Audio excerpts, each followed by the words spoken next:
12월 10일 화요일입니다. 마켓나우 1부 시작하겠습니다. 임종윤입니다. 고은별입니다.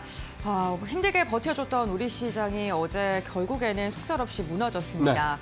개인의 이 패닉셀이 시장을 하락으로 이끈 건데요. 52주 신저가를 기록한 종목들의 개수를 보니까 1,270개가 넘는 종목들이 신저가를 기록했던 어제 하루였습니다. 전체 상장 정보의 거의 절반이죠. 네, 만약에 올해에 내가 주식을 매수했다면 대부분의 투자자들이 그렇죠. 현재 구간 손실 구간에 접어들었다는 건데요. 지금 정치 테마주가 기승을 부리고 품절주가 또 급등하는 그런 현상이 나타나면서 내가 지금 투자하고 있는 게 맞는 것인가 이러한 걱정과 의문들 많이 갖고 계실 것 같습니다. 네. 오늘도 저희가 여러분들과 함께 주식시장에서 힘낼 수 있는 그리고 힘될 만한 여러 가지 이야기들 전해드리도록 할 테니까요. 끝까지 함께해 주시길 바라겠습니다. 네, 앞에 IM증권 이용훈 이사도 말씀을 하셨습니다만 어떻게 보면 이제 이런 시장 상황에서는 뭐 적극적인 매수를 생각하시는 분들은 드무실 수밖에 없죠. 대부분 그러실 거고 지금 이제 장이 더 빠질 거의 다 빠졌으니 이제 저가 매수에 나서겠다 생각하시는 분들도 있을 수 있습니다. 근데 사실은 그런 거는 이제 그렇게 할 만한 멘탈이라든가 이런 게 있으신 분들이 하셔야 될 부분이고 과거의 사례와 똑같이 적용을 해서 이렇게 떠졌으니 이제 다시 오르겠지라고 생각하는 거 이렇게 생각하시는 분들은 또 드물 겁니다. 어떻게 보면 이제 보편적으로는 지금 갖고 계신 종목들, 보유하고 계신 종목들을 소위 말해서 재평가하는 작업들, 그 다음에 장이 이제 어느 정도 반등을 할 경우에 어느 업종, 어느 섹터, 어느 종목이 가장 빠르게 반등할 것이냐 이런 종목들을 사실은 좀 발굴하고 공부하시는 작업, 이런 작업들이 어떻게 보면 지금 같은 이 엄혹한 시간에 이 시기를 좀 냉정하게 보낼 수 있는 또 좋은 팁이 될 수 있지 않을까 그런 생각도 좀 듭니다. 네, 그렇습니다. 지금 마켓나우 1부 오늘도 시작을 하도록 할 텐데요. 아무래도 시장의 분위기가 환율의 급등 그렇죠. 영향도 무시할 수는 없을 것 같습니다. 오늘 그래서 마켓나우 1부는 조금 특별하게 시작하도록 하겠습니다. 환율 급등과 투매 물량의 속출 이로 인해서 우리 증시의 불안정한 상황이 이어지고 있는데요. 앞으로 환율 우리가 어떻게 바라봐야 될까요? 미주은행의 변정규 정무와 함께 알아보도록 하겠습니다. 안녕하십니까? 안녕하세요. 네, 저분이 어쨌든 탄핵 정국이 장기화가 되면서 환율의 급등세가 이어지고 있는 상황입니다. 어제 1,440선 부근까지 올라갔고 지금 일각에서는 1,500원대를 뚫을 수 있다라는 우려까지 나오고 있거든요. 전무님께서는 환율 레인지 어느 정도까지 바라보고 계실까요? 네, 어저께 그 1,420원대 초반에서 시작한 환율이 1,430원을 넘어서 주로 거래가 됐고요.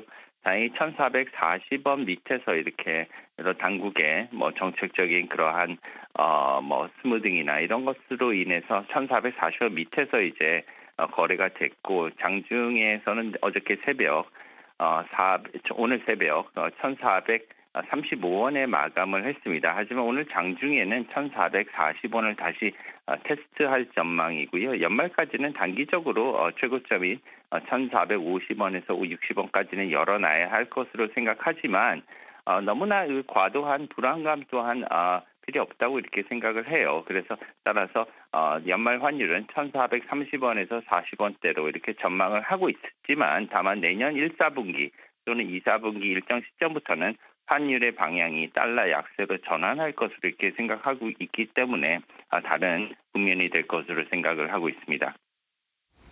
네, 고점 부근까지는 1,450원대까지 좀 열어둬야 된다라고 이야기했습니다만 1분기가 되면 달러 약세로 다시금 좀 돌아갈 것이다라고 환율 부분을 예측을 해주셨는데 결국에는 지금 달러의 강세, 그러니까 원화 약세가 나타난 것은 우리나라의 정치적인 리스크가 가장 큰 영향을 미치고 있는 듯합니다. 그렇다면 우리가 좀 과거를 되돌아봐야 될 것 같은데요. 이전 탄핵 국면, 그러니까 노무현이나 박근혜 전 대통령 국면에는 좀 어떤 식으로 환율이 좀 흘러갔을까요? 네, 2016년 박근혜 대통령 탄핵 당시를 좀 비교해 보면요, 2016년 10월 달에 탄핵에 대한 여론이 나타났습니다. 또한 12월에 탄핵을 갖다 제안을 했고요. 3월에는 헌법재판소의 파면 결정이 있게 됐었는데 11월 야당이 탄핵을 당론으로 정하면서 환율이 1,100원대에서 당시에는 환율이 1,100원대로 지금보다는 훨씬 낮았습니다. 이때 당시 1,100원에서 1,150원으로 약 50원 정도 상승했습니다만 12월에는 전에 탄핵이 발의되고 나서는 사실상 3개월 동안 환율이 1,220원대에서 1,150원대로 오히려 하락하는 모습을 이렇게 보여줬습니다.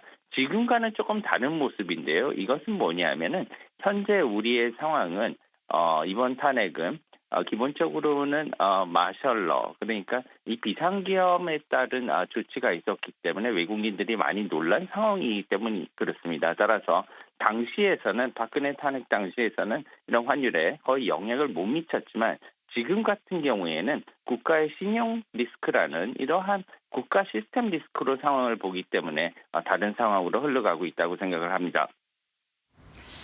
네, 박근혜 전 대통령의 탄핵 국면과는 사뭇 다르다. 지금은 외국인 투자들의 반응도 그렇고 대외적인 신용도도 다르다라고 이야기를 해주셨습니다. 그렇기 때문에 변동성이 더 크게 나타나고 있는 것 같고 외국인의 이탈에 대한 그런 우려도 나오고 있는 듯한데요.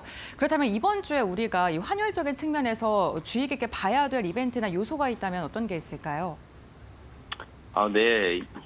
지금 상태에서는 사실은 외환시장뿐만이 아니라 금리와 주식시장 전반에 걸쳐서 한국물의 가격이 하락하는 코리아 디스카운트 상황이 비체계적인 위험으로 인해서 계속해서 일어나고 있는 이런 상황입니다. 따라서 외환시장의 환율도 급등하고 금리 시장에서는 국채 수익률이 상승하면서 국채 가격이 하락하고 코스피, 코스닥이 급락하는 이런 상황이 지금 일어나고 있는데요. 이런 것들에 대한 변화 또는 전환이 있기 위해서는 역시나 한국의 정치적인 변수, 이러한 문제를 가져온 윤 대통령의 거취를 중심으로 한 여당과 야당의 탄핵 정국의 어떻게 진행이 되느냐 하는 것이 가장 큰 핵심 변수라고 할 수 있습니다. 왜냐하면 일단 불확실성이 제거되어야지만 금융시장의 불안감이 해소될 수 있을 것이기 때문입니다.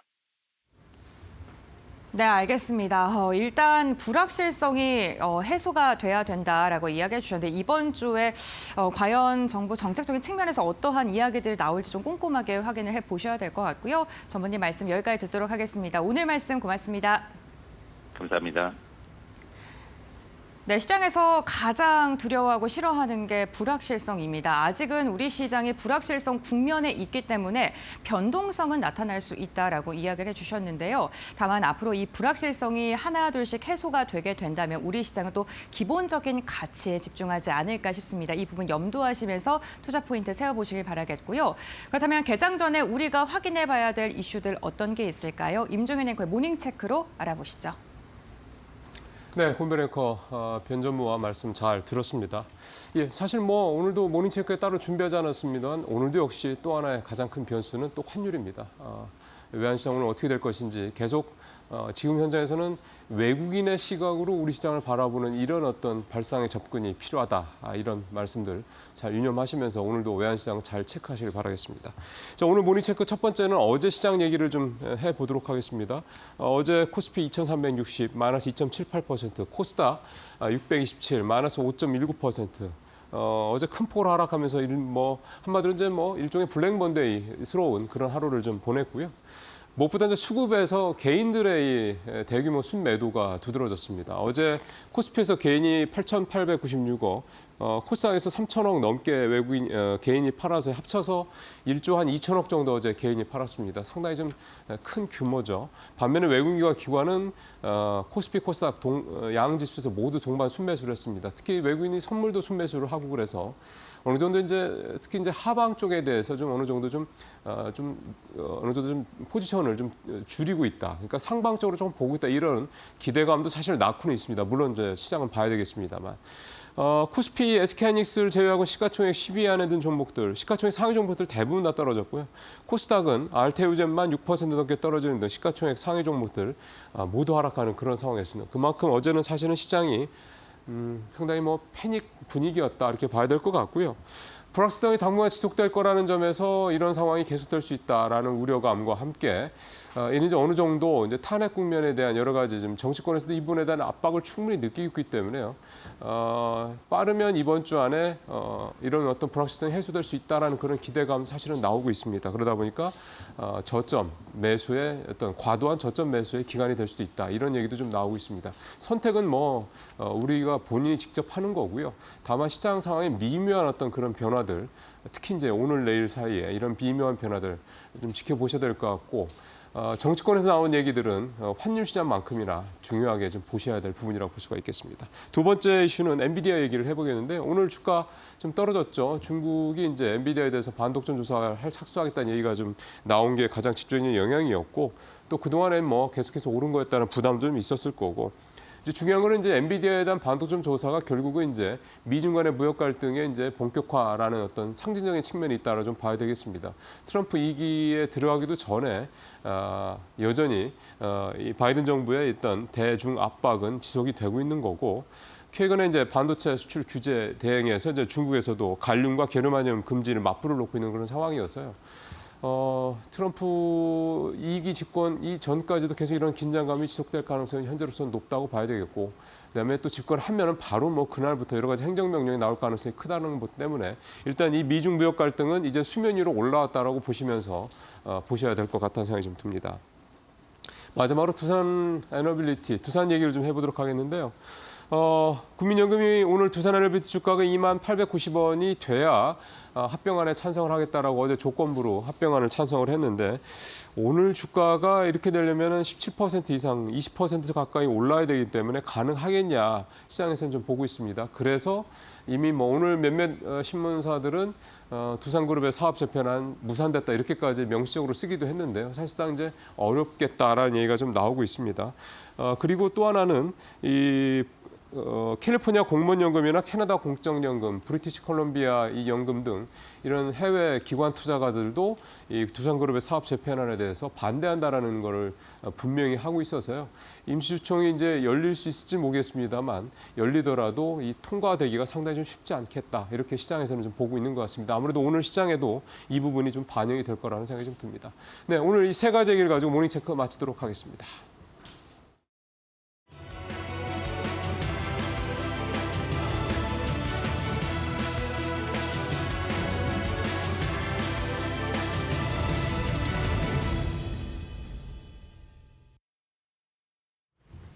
네, 간밤 뉴욕 증시 상황 빠르게 확인을 해보도록 하겠습니다. 3대 지수 일제히 하락을 했습니다. 고점에 대한 차익 실현 매물뿐만 아니라 이번 주에 발표되는 인플레이션 지표를 앞두고 숨고르기에 들어간 모습이고요. 빅테크 안에서의 주가 변동성은 서로 엇갈렸습니다. 앞서 임종윤 앵커 확인해 보신 것처럼 엔비디아는 반독점법 위반 혐의 조사와 함께 이날장에서 2.5%대 가격 하락을 보였고요. 한 달 기준으로는 4.4%대 지수 하락이 이어지고 있습니다. 그런 가운데 중국이 대규모 보양책에 대한 기대감을 키워가면서 간밤 WTI와 금은 추가적인 상승을 만들어냈는데요. 또 비트코인 또한 10만 달러 터치 이후에 지속적인 가격 하락이 나오면서 오늘 새벽 기준으로는 9만 5천 달러 선까지 밀려나는 모습이 포착이 됐습니다. 그렇기 때문에 증시 안에서 비트코인 관련주들의 지수 급락도 함께 연출이 됐었고요. 그럼에도 불구하고 시장에서는 여전히 낙관적인 전망들이 많이 나오고 있습니다. 기존까지 웰스파고의 내년 S&P 500 7,007선이 가장 높은 목표가였는데 간밤에는 이 오펜하이머에서 7,100선까지 목표가를 올려 잡으면서 지속적인 낙관론이 이어지고 있는 상황인데요. 일단 내년에 긍정적인 기조를 이어가기 위해서는 이번 주에 발표되는 인플레이션 지표 함께 확인을 해보셔야 될 것 같습니다. 다음 장 통해서 일정 정리 같이 해보시죠. 일단 11일에는 CPI 발표가 있습니다. 이어서 12일에 PPI까지 함께 발표가 되고요. 마지막 인플레이션 지표이니만큼 다음 주에 있을 FOMC를 앞두고 어느 정도 힌트를 얻어갈 수 있을지 발표되는 지표들 잘 확인하시면서 투자 대응 세워가시는 게 좋을 것 같습니다. 지금까지 미국장 함께 확인해봤습니다.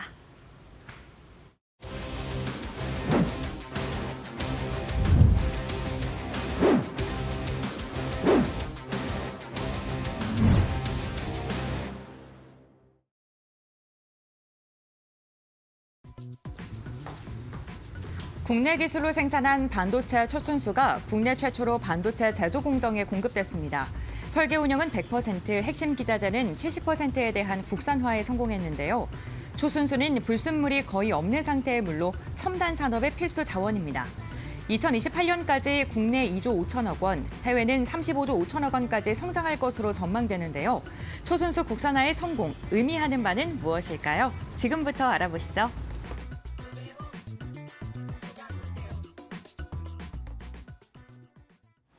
네, 오늘도 두 분의 전문가분들과 함께 시장 얘기 나눠보도록 하겠습니다. 박근호 이사님, 곽유정 파트너님 나오셨습니다. 자, 두 분 어서 오십시오. 네, 안녕하십니까. 안녕하세요. 예.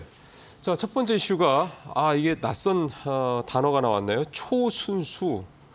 이게 국산화 완료했다 이런 부분인데 이게 뭐예요? 네. 초순수 이제 영어로 울트라 퓨어 워터라고 표현. 퓨어 워터. 네, 근데 울트라. 네, 그렇죠. 오. 완전히 그러니까 초자가 이제 울트라 역할을 하는 거죠. 근데 네.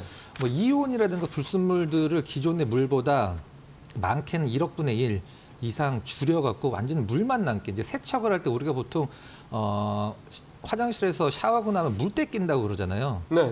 그런 것들이 아예 없는 완전히 이제 물만 있는 것들을 이제 초순수라고 표현을 하는데요. 네.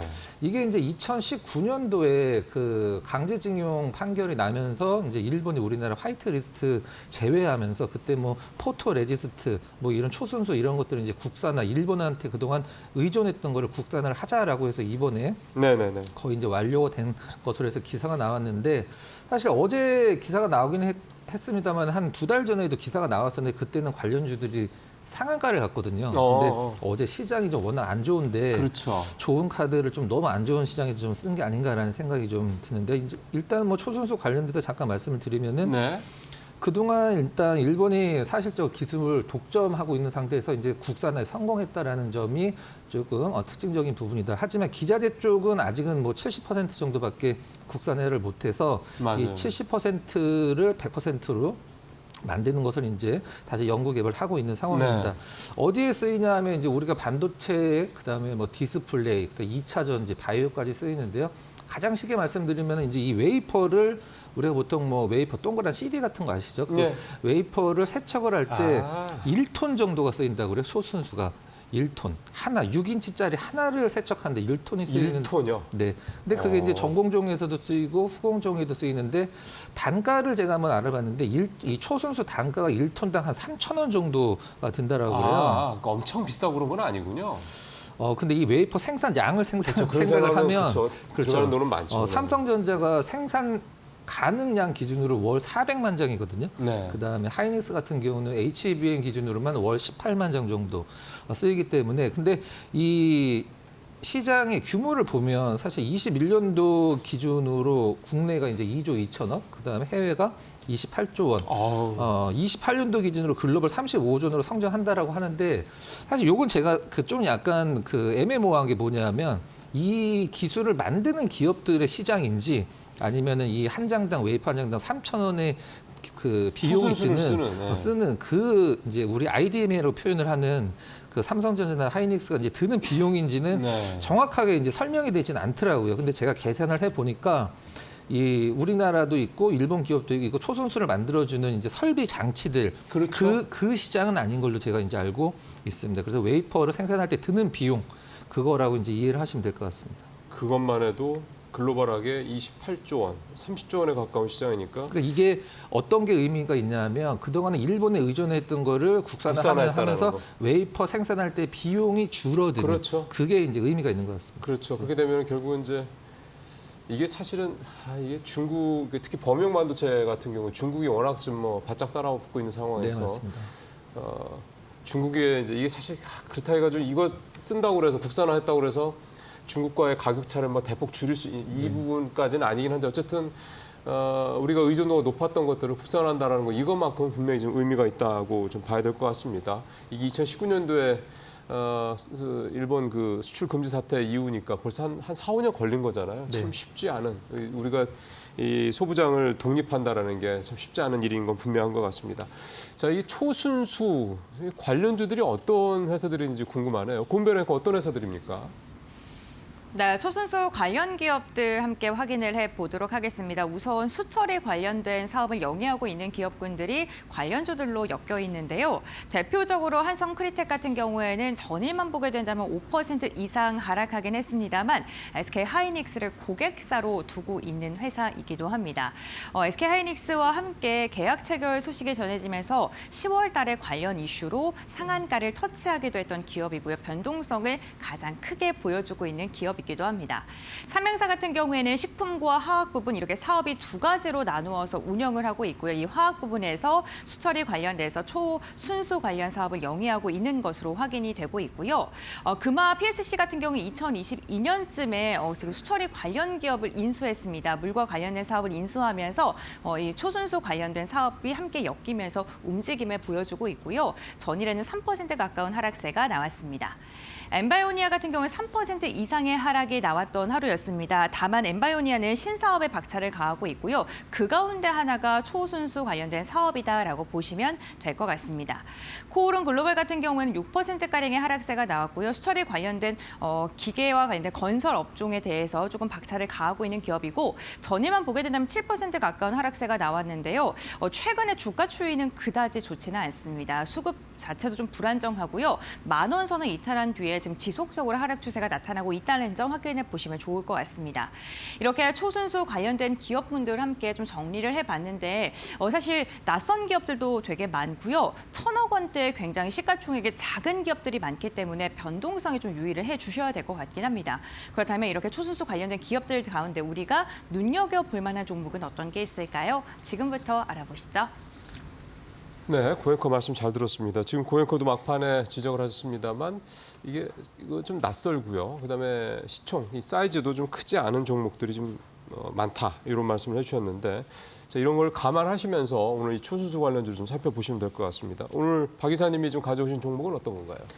네, 뭐 앞서서 언급된 몇 개 종목군들 중에 실질적으로 가장 좀 관련이 깊은 종목이라고 할 수 있는 한성 크리텍을 준비를 했고요. 한성 크린텍. 네, 다른 기업들은 일단 뭐 다른 산업들의 이 초순수 관련 모멘텀이 끼어 있다라고 하면은 한성 크리텍 같은 경우는 그냥 이것만 하는 기업이기 때문에 네. 좀 뭐 나중에 좀 시장이 괜찮아졌을 때 관심 있게 볼 필요성이 있다라고 생각이 들고요.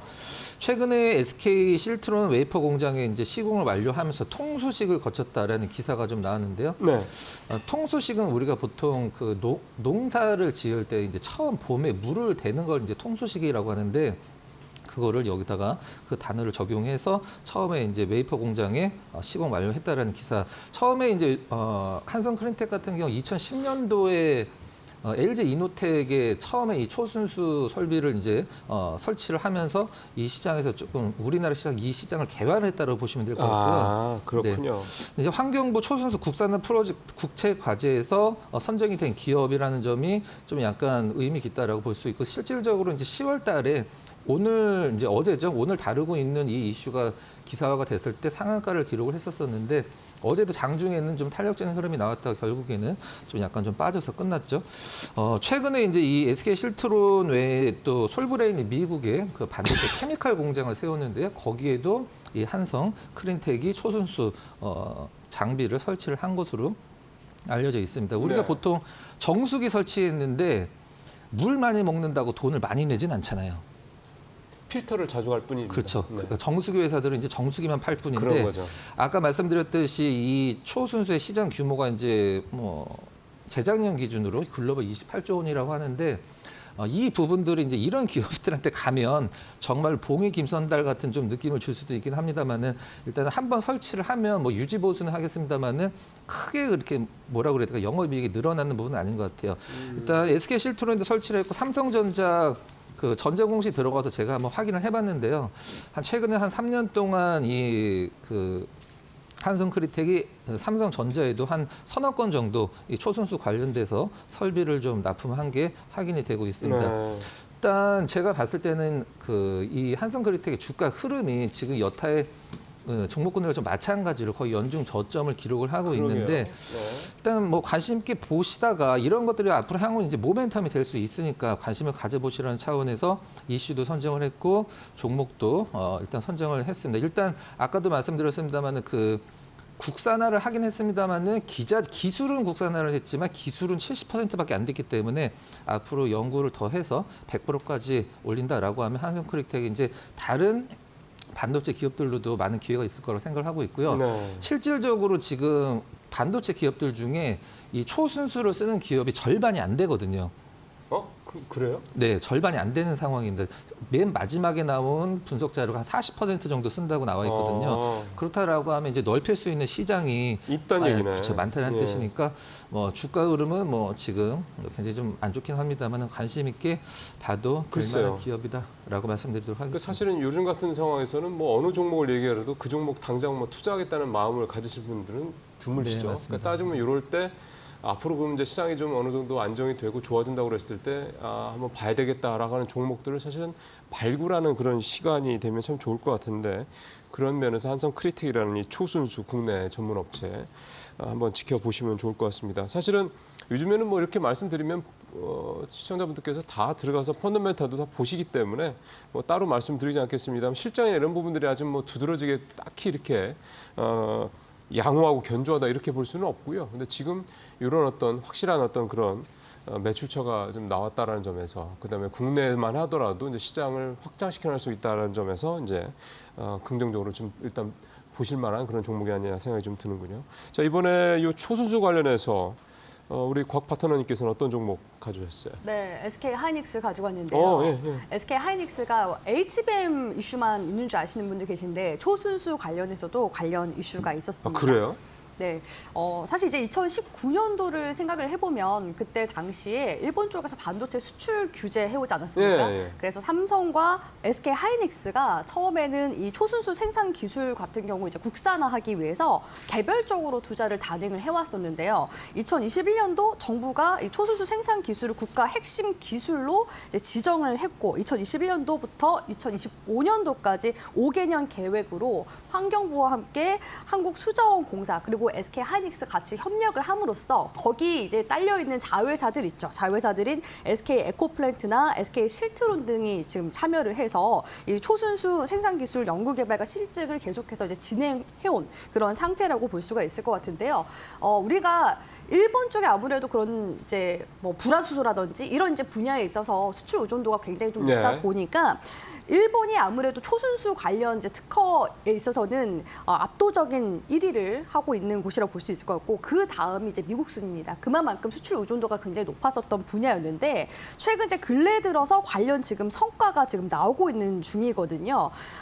지금 보니까 이번에 나온 그러니까 올 초에 나온 뉴스 기사 보니까 초순수 실무 협의체를 구성해서 이제 운영하기로 했다라는 게 이제 올 초에 나왔었고요. 또 최근 이제 근래 들어서 나온 뉴스 기사를 보니까 최근에 이제 내년 상반기 1월부터 6월까지 그 국내 기술로 만든 이 초순수가 SK 하이닉스 반도체 생산 공정에 직접적으로 이제 투입이 될 것이다라는 네. 이슈가 나왔기 때문에 오히려 이 초순수 관련해서 가장 직접적인 수혜가 예상이 되는 곳이 바로 SK 하이닉스가 아닐까라고 보여지고요. 네. 이 SK 하이닉스 같은 경우에는 용인 반도체 클러스터에 하루에 필요한 물만 하더라도 한 31톤 가량의 물이 필요하다고 하거든요. 그래서 이 수자원공사 쪽에서도 초순수를 계속 이제 공급하면서 향후 이제 가뭄이나 물 부족 상태에서도 반도체 생산에 네. 차질이 없도록 배분량을 조정하면서 지원을 하겠다라는 관련 이슈가 나오고 있기 때문에 SK 하이닉스 이런 이제 초순수 관련해서도 같이 좀 보시면 좋을 것 같고요.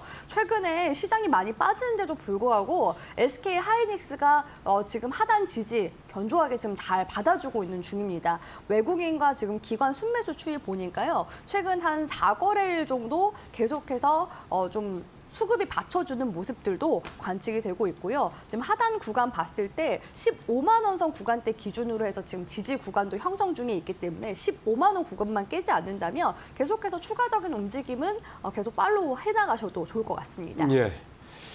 SK 하이닉스 수자원 이 초순수 관련된 내용이었고요. 오늘 두 종목 한성 크리텍, SK 하이닉스 두 종목 말씀을 해주셨습니다. 자, 두 번째 시로 가보겠습니다.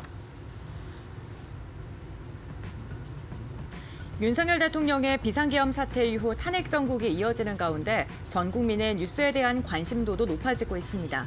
실제로 MBC 뉴스데스크는 3일 이후 줄곧 전국 시청률 10%를 넘나들고 있는데요. 이번 주 토요일 더불어민주당이 윤석열 대통령에 대한 탄핵 소추안을 재발의 표결에 붙일 예정인 가운데 뉴스 채널의 높은 시청률이 이어질 것이라는 기대감이 나오고 있습니다. 미디어주 우리가 계속해서 봐야 될 섹터일까요? 지금부터 알아보시죠. 예. 여러분들 CNN이라고 잘 아시죠? 이 CNN이라는 이 뉴스 매체가 성공을 했던 게 사실은 91년도였나요? 그때 미국이 이제 이라크가 그 쿠웨이트를 침공했을 때 그때였는데 이게 참 이 뉴스라는 건 이런 어떻게 보면 이제 뭐 돌발적인 상황들이 발생했을 때 이제 항상 좀 관심을 많이 부각을 받고 많은 사람들이 이제 뉴스를 이제 보게 됩니다. 지금 우리 같은 상황이 바로 딱 그런 상황이라고 볼 수가 있겠습니다.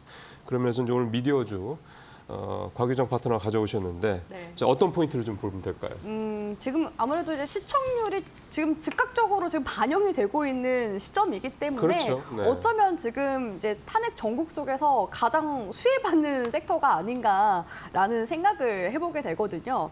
실제로 이제 지난 3일 오후 딱 10시 30분에 윤 대통령이 개헌 발표 브리핑을 이제 진행을 했었는데 뉴스 특보 체제로 이제 전환이 되고 나서 지상파 3사 총합 시청률이 12.5% 정도 나왔었다고 합니다. 종합 편성 채널 중에서는 총합 지금 시청률이 거의 한 5% 정도 나오거든요. 최근에는 인기 드라마도 두 자릿수 시청률이 나오기가 어렵습니다. 요즘 어려워요. 네. 왜냐하면은 많은 이제 미디어 매체들이 과거에는 TV 쪽에만 집중이 되어 있었다면 지금 뭐 OTT라든지 뭐 유튜브라든지 이런 이제 미디어 채널이 굉장히 많이 생겼기 때문에 분산이 되는 측면이 네. 있어서 녹화 방송으로 보시는 분들도 상당히 많거든요. 근데 이제 뉴스 같은 경우에는 일종의 좀 특수성이 저는 있다고 생각합니다. 뉴스 말 그대로 새로운 것이라는 뜻이잖아요. 새로운 이슈가 계속 발생했을 때 쏟아져 나오는 그런 뉴스를 시청자들도 실시간 라이브로 네. 소비할 수밖에 없기 때문에 그래서 제가 말씀드렸다시피 수혜가 기대가 되는 부분이라고 말씀드릴 수 있을 것 같고요. 최근에 이렇게 뉴스 특보 체제로 지금 전환이 되다 보니까 인기리에 지금 반영되고 있는 일일 그 드라마 시청률 중에서 가장 높은 시청률이 8.4%인데 네. 어이구야. 앞서 앵커님 말씀하신 대로 MBC 쪽에서 뉴스 데스크가 지금 두 자릿수 시청률을 기록을 하고 있고요. 예. 평소에는 이 MBC 뉴스 데스크가 한 5, 6% 정도 맞아요. 내 시청률이 그 정도밖에 안 나온다고 합니다. 근데 두 자릿수가 나온다라는 건 그만큼 국민들의 관심이 지금 굉장히 매우 많은 상태다라고 볼 수 있을 것 같고요. 사실 지금 뭐 TV뿐만 아니라 우리 시청자분들도 마찬가지겠지만 온라인으로 뉴스 기사 접하시는 분들도 많이 계실 거고 내지는 신문지 지면으로 접하시는 분들도 많이 계실 거라고 생각이 드는데요.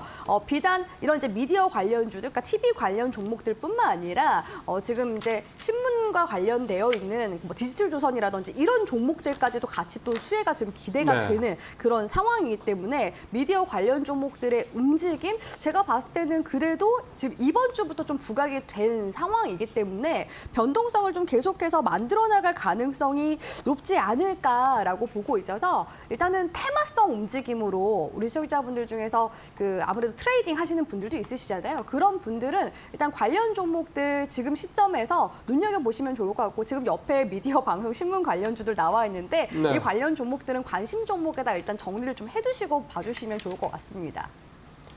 예. 사실은 우리가 주식시장에서 종목을 선정할 때도 제일 시장에서 관심이 많은 종목을 투자들이 관심을 많이 갖는 종목을 찾아서 이제 투자를 할지 말지 판단하지 않습니까? 지금은 이제 그런 종목이 이 탄핵 정국 때문에 뉴스를 만들어내는 이제 미디어가 된다, 미디어사들이 된다 이 말씀이 되는 건데요. 자, 이제 관련주들 한번 쭉 살펴보죠. 이 미디어주도 사실 그렇게 평소에 우리가 많이 접하는 그런 종목들은 아니긴 합니다. 고은별 앵커. 네, 미디어 관련 기업들의 흐름 함께 살펴보겠습니다. 우선 MBC의 자회사인 IMBC는 어제 결국에는 가격 제한폭까지 상승하는 모습이 나타났습니다. 두 자릿대 시청률을 좀 지속하고 있다라는 그러한 이야기가 나오면서 이게 바로 매수세로 이어진 것으로 확인되고 있고요. 이와 함께 보도 채널에 대한 시청률이 높아질 수밖에 없기 때문에 YTN도 가격 제한폭까지 상승했던 하루였습니다. 뉴스를 많이 보게 된다면 지속적으로 보도 채널을 틀어놓을 수밖에 없고요. 그렇기 때문에 좀 주목을 받고 있는 것으로 보이고요. IMBC만큼의 시청률이 나오지 않는 SBS 같은 경우에 상승폭이 그다지 크지 않았습니다. 장중에 변동성을 보이긴 했습니다만 개인만 매수를 하면서 한 2% 가까운 상승으로 그친 채 마감을 했고요. SBS와 협업을 통해서 경남 그리고 부산 쪽에 방송을 한 민영방송 KNN 같은 경우에 두 자릿대 강세가 나왔습니다. 아무래도 상대적으로 시가총액이 작기 때문에 변동성이 더 나온 것이다라고 이렇게 해석을 해볼 수 있을 것 같고요. 조선일보와 함께 있는 디지털 조선 같은 경우에는 7%가량의 오름세가 나오면서 전반적으로 미디어 관련 기업들 지금 시장의 불확실성이 커지고 있는 가운데 하나의 도피처로 주목을 받고 있는 듯한데요. 다만 이 미디어 관련 기업들 지금 상승하는 것에 대해서 정치 테마주다라는 분석도 나오고 있습니다. 그만큼 변동성이 나올 가능성이 크고 오늘 급격하게 상승한다고 하더라도 차익 매도 물량이 나올 수 있기 때문이고 이슈가 소멸되게 된다면 시청률이 다시금 또 반납되기 때문일 텐데요.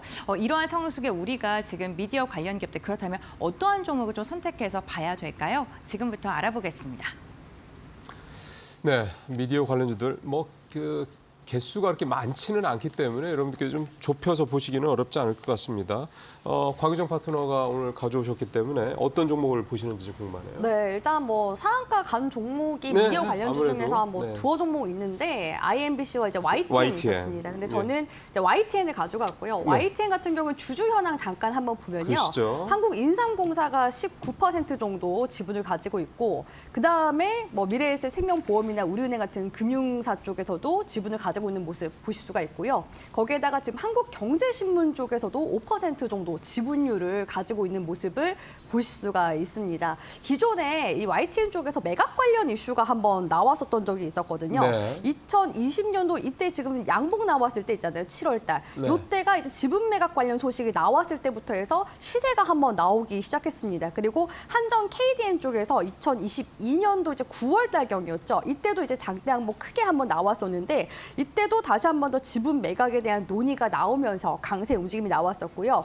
2023년도 같은 경우에는 윤 대통령이 이동관 방통위원장 임명 소식 속에서 민영화 재부각 등에 의해서 이제 미디어 네. 관련 종목들이 한번 부각이 됐었던 적이 있어서 그때 당시에도 시세가 한번 나왔습니다. 그래서 이 종목이 한번 이렇게 이슈가 붙어줄 때마다 매각이라든지 민영화라든지 네, 이런 관련 네, 소식이 나올 때마다 어느 정도의 주가 상승률을 보여줬었냐면요. 9월 한 달 동안에만 140%가 넘는 상승률을 보여줬던 그런 종목이라는 겁니다. 시가총액도 1,840억대인데 어제 전일 상한가 갔었던 종목들 보면 거진다 시가총액이 작은 종목들이 네, 맞아요. 아무래도 변동성이 좀 크게 나올 수밖에 없고 상한가도 좀 쉽게 안착하는 그런 모습들이 나오거든요. 그렇기 때문에 여기서 이제 추가적인 만약에 시세가 나와준다라고 했을 때는 지금 기술적인 분석만 보더라도 헤드앤숄더, 그러니까 한 5,000원 구간대까지는 상방 여력이 조금 더 지금 있는 상황이라고 볼 수 있을 것 같고요.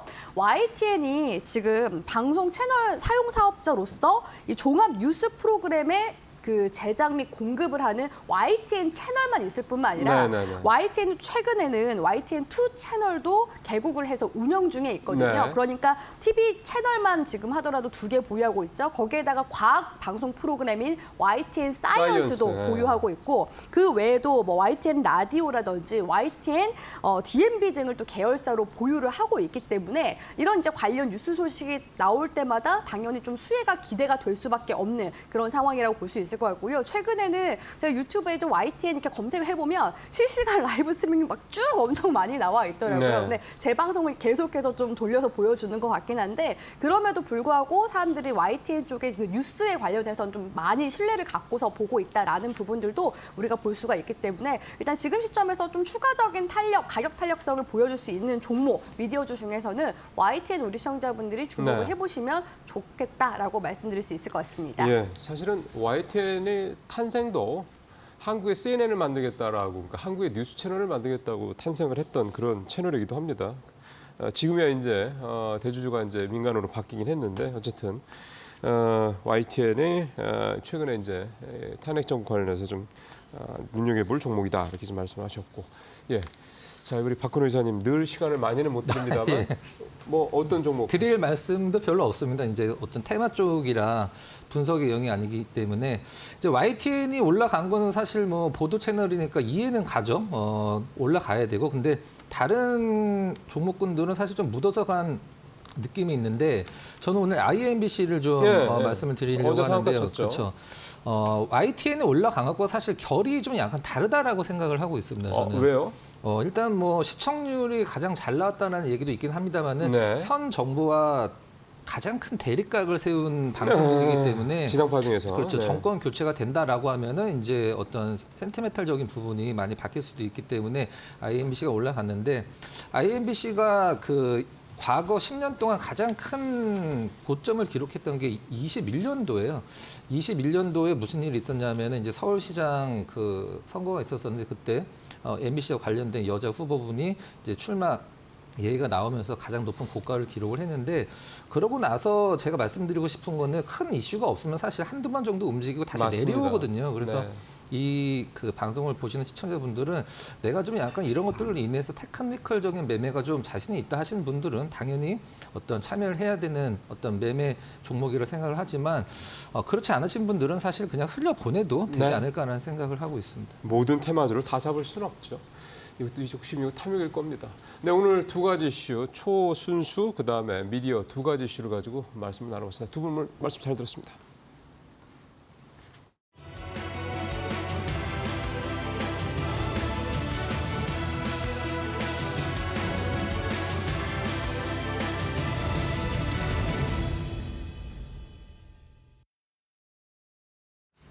네, 마켓 리포트 강민정입니다. 오늘도 두 종목 함께 살펴볼 텐데요. 오늘은 증권가에서 강력하게 매수를 외치고 있는 종목 살펴보겠습니다. 공교롭게도 두 종목 다 삼성 계열인데 먼저 삼성전자가 가장 많은 지분을 가지고 있는 제일기획 광고 대행사죠. 대신증권에서 다뤘고요. 제목에 저점 찍고 이제 상승이라고 적었습니다. 일단 2009년부터 지난 15년간의 시계열을 놓고 보면요. 광고 대행사이기 때문에 광고주의 마케팅 집행 비용과 상당히 유기적으로 움직일 거라고 생각하기가 쉽습니다. 대체적으로 맞는 말이기도 한데요. 지난 2009년 이후 주요 광고주의 매출이 감소했던 구간이 3번 정도 있었습니다. 그런데 이때마다 제일기획은 굉장히 잘 버텨냈고 오히려 대체로 실적이 상승하는 모습을 보여줬는데요. 이렇게 광고주의 마케팅 집행 비용이 줄어들고 제일기획과의 용역 거래도 줄어들었던 3번의 구간 동안에 오히려 제일기획의 GP, 즉 매출 총 이익은 한 번을 제외하고는 상승 그리고 상승했습니다. 이 단 한 번 감소했던 구간은 2019년에서 2020년 팬데믹 초기였죠. 즉 이렇게 광고주의 실적과는 무관하게 꾸준하게 매출 총이익이 상승할 수 있는 구조를 만들어놨다고 해석이 되는 부분인데요. 목표 주가는 3만 원을 유지하고 투자 의견 매수 달았습니다. 뒤에서 더 자세히 살펴보겠습니다. 이번에는 제일기획의 주주 친화 정책을 살펴보도록 하겠습니다. 동사는 지난 2017년 이후로 배당 성향을 60% 이상으로 꾸준하게 유지하고 있는 기업입니다. 특히 2024년 올해 같은 경우에는 DPS 배당금이 한 주당 1,200원인데요. 이것은 3주간의 수익률이 7%에 육박한다는 걸 의미합니다. 즉 지금 가격이 전날 종가 기준으로 17,700원대에 형성되어 있기 때문에 오늘 매수를 해서 기말 배당이 있는 12월 말에 판다고 하더라도 3주간의 수익률이 7%에 육박한다는 이야기입니다. 2025년에는 이 같은 배당 정책 또 주주 환원 정책이 새로 발표될 여지가 있는데 발표가 된다고 하면 현재의 60%대 배당 성향, 즉 고배당 정책은 유지를 하면서 보유한 자사주 12%가량을 가지고 있는데요. 이를 순차적으로 소각하는 방안이 포함될 걸로 보입니다. 이렇게 제일기획은 지난 15년간의 역사를 통해서 사업 포트폴리오를 위기 상황에서도 안정적으로 가져가고 있다는 점을 증명을 했고요. 또 고배당 정책도 시행을 하고 있고 역사적인 저점 수준에 있는 밸류에이션도 뒷받침되고 있습니다. PER이 현재 9배 수준에 형성되고 있기 때문이죠. 이에 놓쳐서는 안 되는 기업이라고 대신증권에서는 평가하고 있네요. 자, 이어서 다음 종목도 체크해 보겠습니다. 이번에는 삼성전자입니다. 키움증권에서 이 삼성전자에 대한 목표 주가 하향 리포트를 다시금 냈고요. 하지만 밸류에이션 콜이라면서 매수는 또 강력하게 주장을 했습니다. 밸류에이션 콜이라고 하면 그냥 매수라고 적은 것보다는 훨씬 더 강한 의미죠. 지금 주가가 매우 저렴하고 역사적인 최저가니까 담아라라는 뜻입니다. 다만 내년 실적 전망, 특히 반도체 쪽에서 하향 조정이 다시 한번 나왔습니다. DS 부분의 영업이익 19조 2천억 원으로 낮춰 잡았고요. 여기에 따른 전사 영업이익도 39조 5천억 원으로 낮췄습니다. 이는 시장 컨센서스를 당연히 하회하는 수치고요. FN 가이드를 기준으로 현재 컨센서스는 전사 기준으로 영업이익이 45조 원 정도에 형성되어 있기 때문입니다. 하지만 현재 역사적인 저점 구간에 있기 때문에 긴 호흡으로 비중을 점차 확대하라라고 총평을 했고요. 이것에도 불구하고 목표 주가는 기존 7만 5천 원에서 7만 3천 원으로 하향 조정했습니다. 다음 장에서 더 자세히 확인해 보겠습니다. DS, 즉 반도체 부문에서 실적 전망의 추가 하향 조정이 나온 이유. 총 3가지 정도를 들 수 있는데요. 일단 엔비디아향 HBM3E의 양산 공급이 지연되고 있는 점, 그리고 두 번째는 중국 업체인 창신 메모리에서 DDR4를 저가에 판매하고 있는 점, 또 세 번째로는 D램, 범용 D램의 수급이 악화되고 있는 점입니다. 이 3가지 이유 때문에 연말 그리고 연초까지는 삼성전자의 실적이 예상보다 낮게 형성될 거라고 이야기를 했습니다. 그리고 최근에 미국이 중국에 대해서 추가적인 제재에 나서고 있는 점도 중국의 HBM을 판매하고 있는 삼성전자 입장에서는 단기 악재로 당연히 작용하고 있고요. 또 낸드 같은 경우에는 휴대폰 같은 소비자 기기의 수요 자체가 부진하고 공급업체 간에는 반대로 경쟁이 심해지면서 이 낸드 같은 경우에는 기존에 보수적으로 이미 예상을 했었지만 이보다도 하락이 더 가파르게 나오고 있다고 이야기를 했습니다. 다만 그럼에도 불구하고 주가의 추가적인 하락 리스크는 제한적이라고 이야기를 했는데요. 왜냐하면 일단 역사적인 저점에 있기 때문입니다. 밸류에이션이 P1 기준으로 10배, 그리고 PB 기준으로 1배에 형성되고 있고요. 여기에 더해서 미국의 엔티티 리스트에 창신 메모리가 추가될 가능성도 배제하지 않았습니다. 미국의 수출 통제 리스트에 중국의 창신 메모리, 사실상 삼성전자와 고부가 같이 딴 외에서는 거의 기술 격차가 없다고 봐야 하는 창신 메모리를 제재할 가능성이 있다고 이야기를 했고, 만약 제재가 나온다면 D램단에서 투자 심리가 회복이 되면서 삼성전자의 멀티플이 빠르게 회복될 수 있다고 봤습니다. 네, 지금까지 마켓 리포트에서 전해드렸습니다.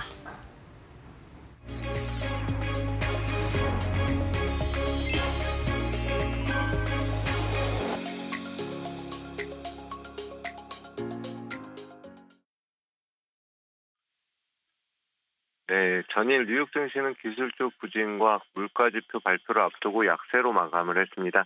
특히 중국 엔비디아의 반독점법 위반 혐의로 조사에 착수한다는 소식과 함께 2% 이상 하락 마감했는데요. 다만 최근 계속된 신고가 행진 이후에 쉬어가는 구간이다라고 볼 수 있겠습니다. 국내 증시는 전일 큰 폭의 하락과 함께 2,400포인트도 이탈이 나온 상황이라 급락에 의해 일시적인 반등이 나올 수는 있지만 2,300포인트까지 추가 조정 가능성이 언제든지 나올 수 있는 상황인 만큼 시장 대응에 주의가 필요합니다. 이번 주 그리고 다음 주 살펴봐야 될 업종과 테마로는 4차 산업과 방산주에 주목할 필요가 있겠습니다.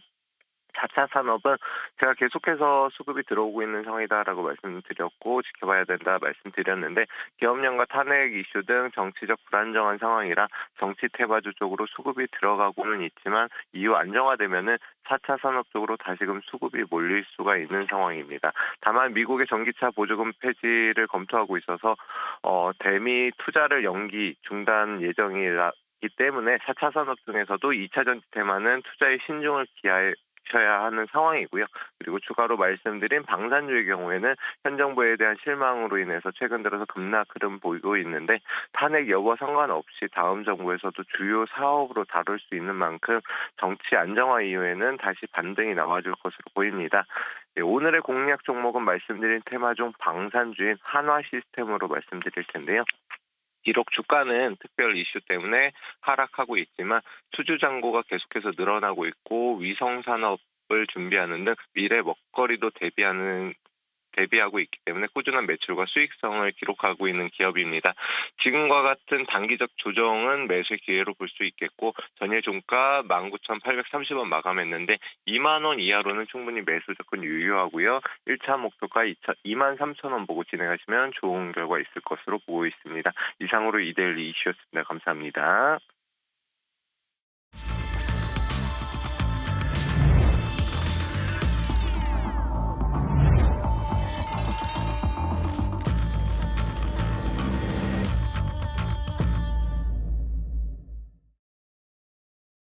네, 8시 50분 지나가고 있습니다. 마켓 스탠바이 시간 이어지겠습니다. 오늘도 두 분, 오연진 루체인베스트 팀장, 신일섭 전문위원, 그다음에 곰별 앵커 함께하도록 하겠습니다. 두 분 어서 오십시오. 예, 오늘 뉴욕 시장은 다 하락을 했습니다. 엔비디아가 좀 떨어졌고 테슬라는 뭐 강보합 정도인데 뭐 오늘 시장 분위기 면에서는 크게 좀 주목되지는 못했고 이런 상황이고 어제 우리 시장은 뭐 잘 아시는 것처럼 굉장히 많이 좀 떨어졌고 좋지 않았습니다. 그래서 상당히 좀 오늘 시장 어떻게 될지 걱정스러운데 일단은 두 분 오늘 탑3 어떻게 생각하시는지부터 좀 들어보겠습니다. 오 팀장님 어떤 생각하고 계십니까? 네, 먼저 지표 관련된 얘기인데요. 미국의 11월 CPI 발표가 임박한 상황입니다. 소비자 물가지수이기 때문에 굉장히 중요한 지표라고 보셔야 될 것 같고 기존에 발표됐었던 이제 10월 CPI 같은 경우 전년비 2.6% 상승으로 7개월 만에 반등을 일단 했습니다. 그래서 11월에도 비슷하거나 아니면 혹시 이제 시장 예상치를 조금 상회하는 물가 지표가 나온다라고 한다면 금리 동결에 대한 전망이 다시 높아질 가능성은 있다라고 보거든요. 최근에 미국의 12월 FOMC에서는 금리를 인하할 것이다라는 전망이 80% 이상까지 반영이 됐습니다. 그래서 골디락스에 대한 기대감이 좀 이어지고 있기 때문에 11월 CPI가 생각보다 좀 높게 나온다라고 한다면 금리 동결로 시장 변수가 될 가능성이 있습니다. 그래서 그동안 이제 미증시는 호재가 좀 워낙에 많았었기 때문에 다소 부정적인 지표가 나왔을 때 차익 실현의 빌미가 될 가능성이 있다라고 보거든요. 그래서 이번 주 미국에서 가장 중요하게 확인할 지표가 CPI라고 판단이 되니까 예상치를 충족시키는지 여부를 한번 확인해 보시면 좋을 것 같습니다. 다음은 중국 이슈인데 내일부터 중국의 중앙경제공작회의가 진행이 됩니다. 여기서 가장 주목할 부분은 내년 성장률 목표치라고 할 수 있는데 중국은 하반기 경기 둔화가 본격화되면서 올해 설정했던 5%의 목표 달성이 사실상 어려운 상황입니다. 그래서 내년에도 목표치 5% 설정을 했을 경우 추가 부양책 시행이 불가피하다라고 보여지고요. 최근에 발표되는 중국 지표를 보면 아주 완만하지만 개선세가 확인이 되긴 합니다. 그래서 11월 제조업 PMI는 50.3을 기록했고요. 이것은 이제 경기 부양책의 낙수 효과로 판단이 됩니다. 그래서 이번 회의에서 추가 부양책 관련된 힌트가 조금이라도 나온다면 중국 소비 관련주의 재반등이 기대됩니다. 그래서 그동안 중국 소비 관련주가 워낙에 좀 많이 하락했기 때문에 이번 중국 중앙경제공작회의를 토대로 좀 반등의 발판을 마련할 수 있지 않을까 말씀드리겠습니다. 끝으로 국내 이슈인데 국내 증시 같은 경우 뭐 아시겠지만 트럼프 리스크를 기반으로 한 악재 속에서 기업 실적 둔화 그리고 탄핵 관련된 노이즈까지 반영이 됐죠. 급락을 한 상황인데 이러다 보니까 최대 10조 원 규모의 증권시장 안전펀드를 비롯한 시장 안정 조치를 즉각적으로 가동하겠다라고 했습니다. 그래서 채권시장에서는 40조 원 규모의 채권시장 안정펀드가 가동될 예정에 있고요. 증안펀드는 과거 한 4-5차례 정도 도입이 됐었는데 최근이라고 할 수 있는 2020년에 10조 규모의 이제 증안펀드 도입 이슈에 코스피가 급반등했던 사례가 있습니다. 그래서 실제로 이제 투입되기보다는 이제 투입이 확정될 때 이제 반등이 나왔다라는 거거든요. 그래서 10조 원 규모의 증안펀드가 확정될 때 시장이 반등할 수 있다라는 부분을 염두에 두시면 될 것 같아요. 그래서 국내 증시의 심리적 바닥 기대감이 확대될 수 있는 이슈라고 보니까 증안펀드 관련된 이슈도 꾸준히 체크해 보시면 좋을 것 같습니다. 네, 오늘 오 팀장님께서는 굉장히 좀 매크로적인 측면에서 이야기를 해주셨습니다. 미국 증거 그리고 우리나라에 대한 이야기까지 해주셨고요. 이어서 신일섭 위원의 오늘장 탑3 한번 이야기 나눠볼 텐데요. 탑3 어떻게 선정하셨을까요? 네, 계엄 탄핵 국면 뉴스 소비 증가 관련주 급등세입니다. 뉴스 소비가 급증하면서 뉴스의 시청률들이 급증을 하면서 예능, 드라마를 틈을 비집고 또 올라오고 있다는 소식입니다. 그로 인해 IMBC, YTN 등이 급등세를 보였습니다. 하지만 지금 이 소식이 계속 매일 뭐 대선 테마부터 시작해서 연이어지는 테마성이 굉장히 강한 주식이란 것을 지금 명심하시고 대응하시기 바라고요. 두 번째는 이제 또 대선 테마주가 이제 과열 국면에 진입을 했습니다. 그래서 옆에 경고 딱지인 경자가 붙은 것들이 지금 하루가 다르게 늘어나고 있습니다. 대선 테마주가 지금 기승을 부리고 이미 이 수익을 얻으신 분들은 밑에서 70-80% 수익을 얻으셨어요. 뒤늦게 불나방처럼 뛰어들어서 될 일이 아닙니다. 이미 요런 것만 하시는 이런 단타만 하시는 전문꾼들이 있어요. 그렇기 때문에 그 분들을 이길 수가 없습니다. 그래서 거래 경고 종목이 속출한 가운데 경고 딱지를 무시하고 마치 훈장처럼 생각하여 그 종목을 건드렸다가는 정말 큰 화를 당할 수 있다는 것을 명심하시기 바라고요. KTNG가 폭락장 속 상승세를 보이고 있어서 아주 군계일학입니다. 어저께 폭락장 속에서 종목 숫자가 상승 종목 숫자도 몇 개 안 되는 가운데 KTNG는 결국 플러스를 종가로 기록하고 끝났습니다. 경기 방어주적인 성격이 있는 데다가 성장 모멘텀까지 두각을 나타내면서 매력적인 그 선택으로 지금 다가오는 것 같다는 생각이 듭니다. 네, 앞서도 이제 이슈에 대해서도 말씀을 나눴던 내용이긴 한데 뉴스 관련주들, 그다음에 대선 테마주 사실 어제 대선 테마주 정도, 그다음에 미디어 관련주 정도 올랐던 것 같습니다. KTNG까지 경기 방어주 신 의원께서 지속적으로 계속 말씀하셨던 종목 중에 하나죠. 말씀을 좀 해주셨고요. 자, 지금 이제 8시 56분 되고 있습니다. 요즘 같은 때는 혹시 오늘 시장 어떻게 될지에 대한 궁금증, 결국 동시호가에서 좀 미리 좀 짚어보는 게 사실 많이 좀 관심을 가지실 텐데요. 오늘 평소보다 조금 일찍 동시호가 상황 좀 들어가 보도록 하겠습니다. 곰배 앵커. 네, 12월 10일 화요일장 국내 증시 출발을 준비 중에 있습니다. 어제 양 시장의 급락세 많은 분들이 놀라셨을 것 같습니다. 오늘 시장은 조금 다른 방향성으로 움직일 것으로 보이는데요.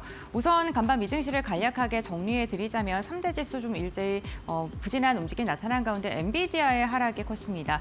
중국에서 이제는 반도체에 대한 미국 측에 대한 그런 보복을 할 수도 있다라는 이야기 나오면서 이로 인해 투자 심리 기술주를 중심으로 약세장이 펼쳐졌습니다. 달러 부분도 조금 우려를 하실 것 같은데요. 강달러 국면이 지속될 것이다라는 그런 이야기, 1,500원까지 뚫릴 가능성이 있다라는 이야기가 나오곤 있습니다만 또 모건스탠리 측에서는 지속적으로 강한 건 없다. 강달러 국면 너무나도 오래 지속됐고 달러가 다시금 약세로 돌아설 수 있다라는 코멘트 나오고 있고요. 특히나 중국에서 14년 만에 금융 통화 정책을 완화로 지금 기조를 틀었습니다. 그렇게 된다면 위안화가 강세를 보이면서 우리나라가 상대적으로 좀 방어를 할 수 있다라는 측면도 함께 체크해 보시면 좋을 것 같습니다. 우선 오늘 지수단을 보게 되면요. 어제 유가증권 시장 결국에는 2,400선 무너지면서 마감했고 코스닥 같은 경우에도 5% 이상 빠지면서 종가를 체결했죠. 오늘 유가증권 시장 0.36%가량 상승 출발 지금 기대되고 있습니다. 2,369포인트 선에서 출발 준비 중이고요.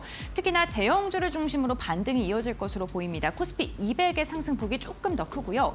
코스닥 같은 경우에는 오늘도 하락을 이어갑니다. 1% 이상 빠지면서 결국에는 620선 지지선도 무너진 채 좀 더 흘러내리는 모습 이어질 것으로 보입니다. 그렇다면 시가총액 상위 종목군들은 어떻게 출발할까요? 유가증권 시장부터 확인해 보시죠. 1위부터 5위입니다. 우선 SK하이닉스가 엔비디아의 하락세와 맞물려서 오늘도 좀 밀려내리는 모습입니다. 0.9% 하락 출발 준비 중에 있고요. 그 외에 5위권에 있는 종목 일제히 상승 출발 준비 중에 있습니다. 특히나 오늘 삼성전자의 반등이 눈에 띕니다. 2% 이상의 상승 출발 준비 중에 있고요. 54,500원 저가에서 매수세가 유입되고 있습니다. 그 수급적인 측면을 보게 된다면 최근 외국인이 지속적으로 매도를 하다가 어제는 좀 매수로 돌아서는 저점에 대응하는 좀 움직임이 포착이 됐었죠. 오늘 외국인의 수급이 삼성전자 그리고 그 외 종목으로 이어질 수 있을지 이 부분 주목해 보셔야 될 것 같은데요. LG 에너지솔루션 0.9% 상승, 삼성 바이오로직스도 상승 출발 준비 중이고요. 현대차가 1.4%가량 오름세로 출발을 준비 중에 있습니다. 사실 중국 전기차가 유럽 시장에서 하이브리드로 대응하겠다라는 이야기가 나왔음에도 불구하고 오늘 완성차 기업 견조하게 출발 준비 중에 있습니다. 다음 장 함께 보시죠.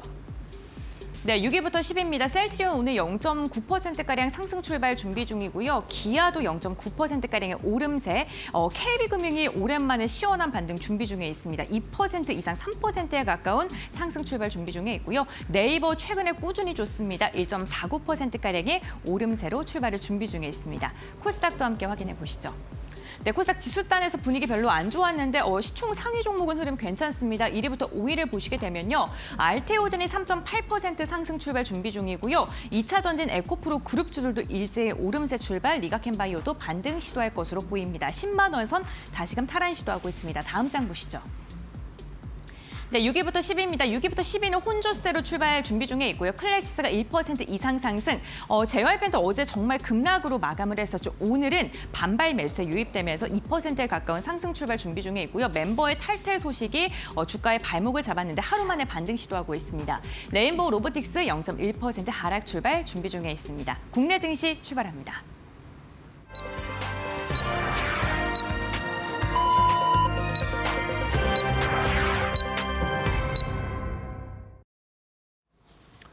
네, 9시 딱 시작이 됐습니다. 12월 10일 화요일 장이고요.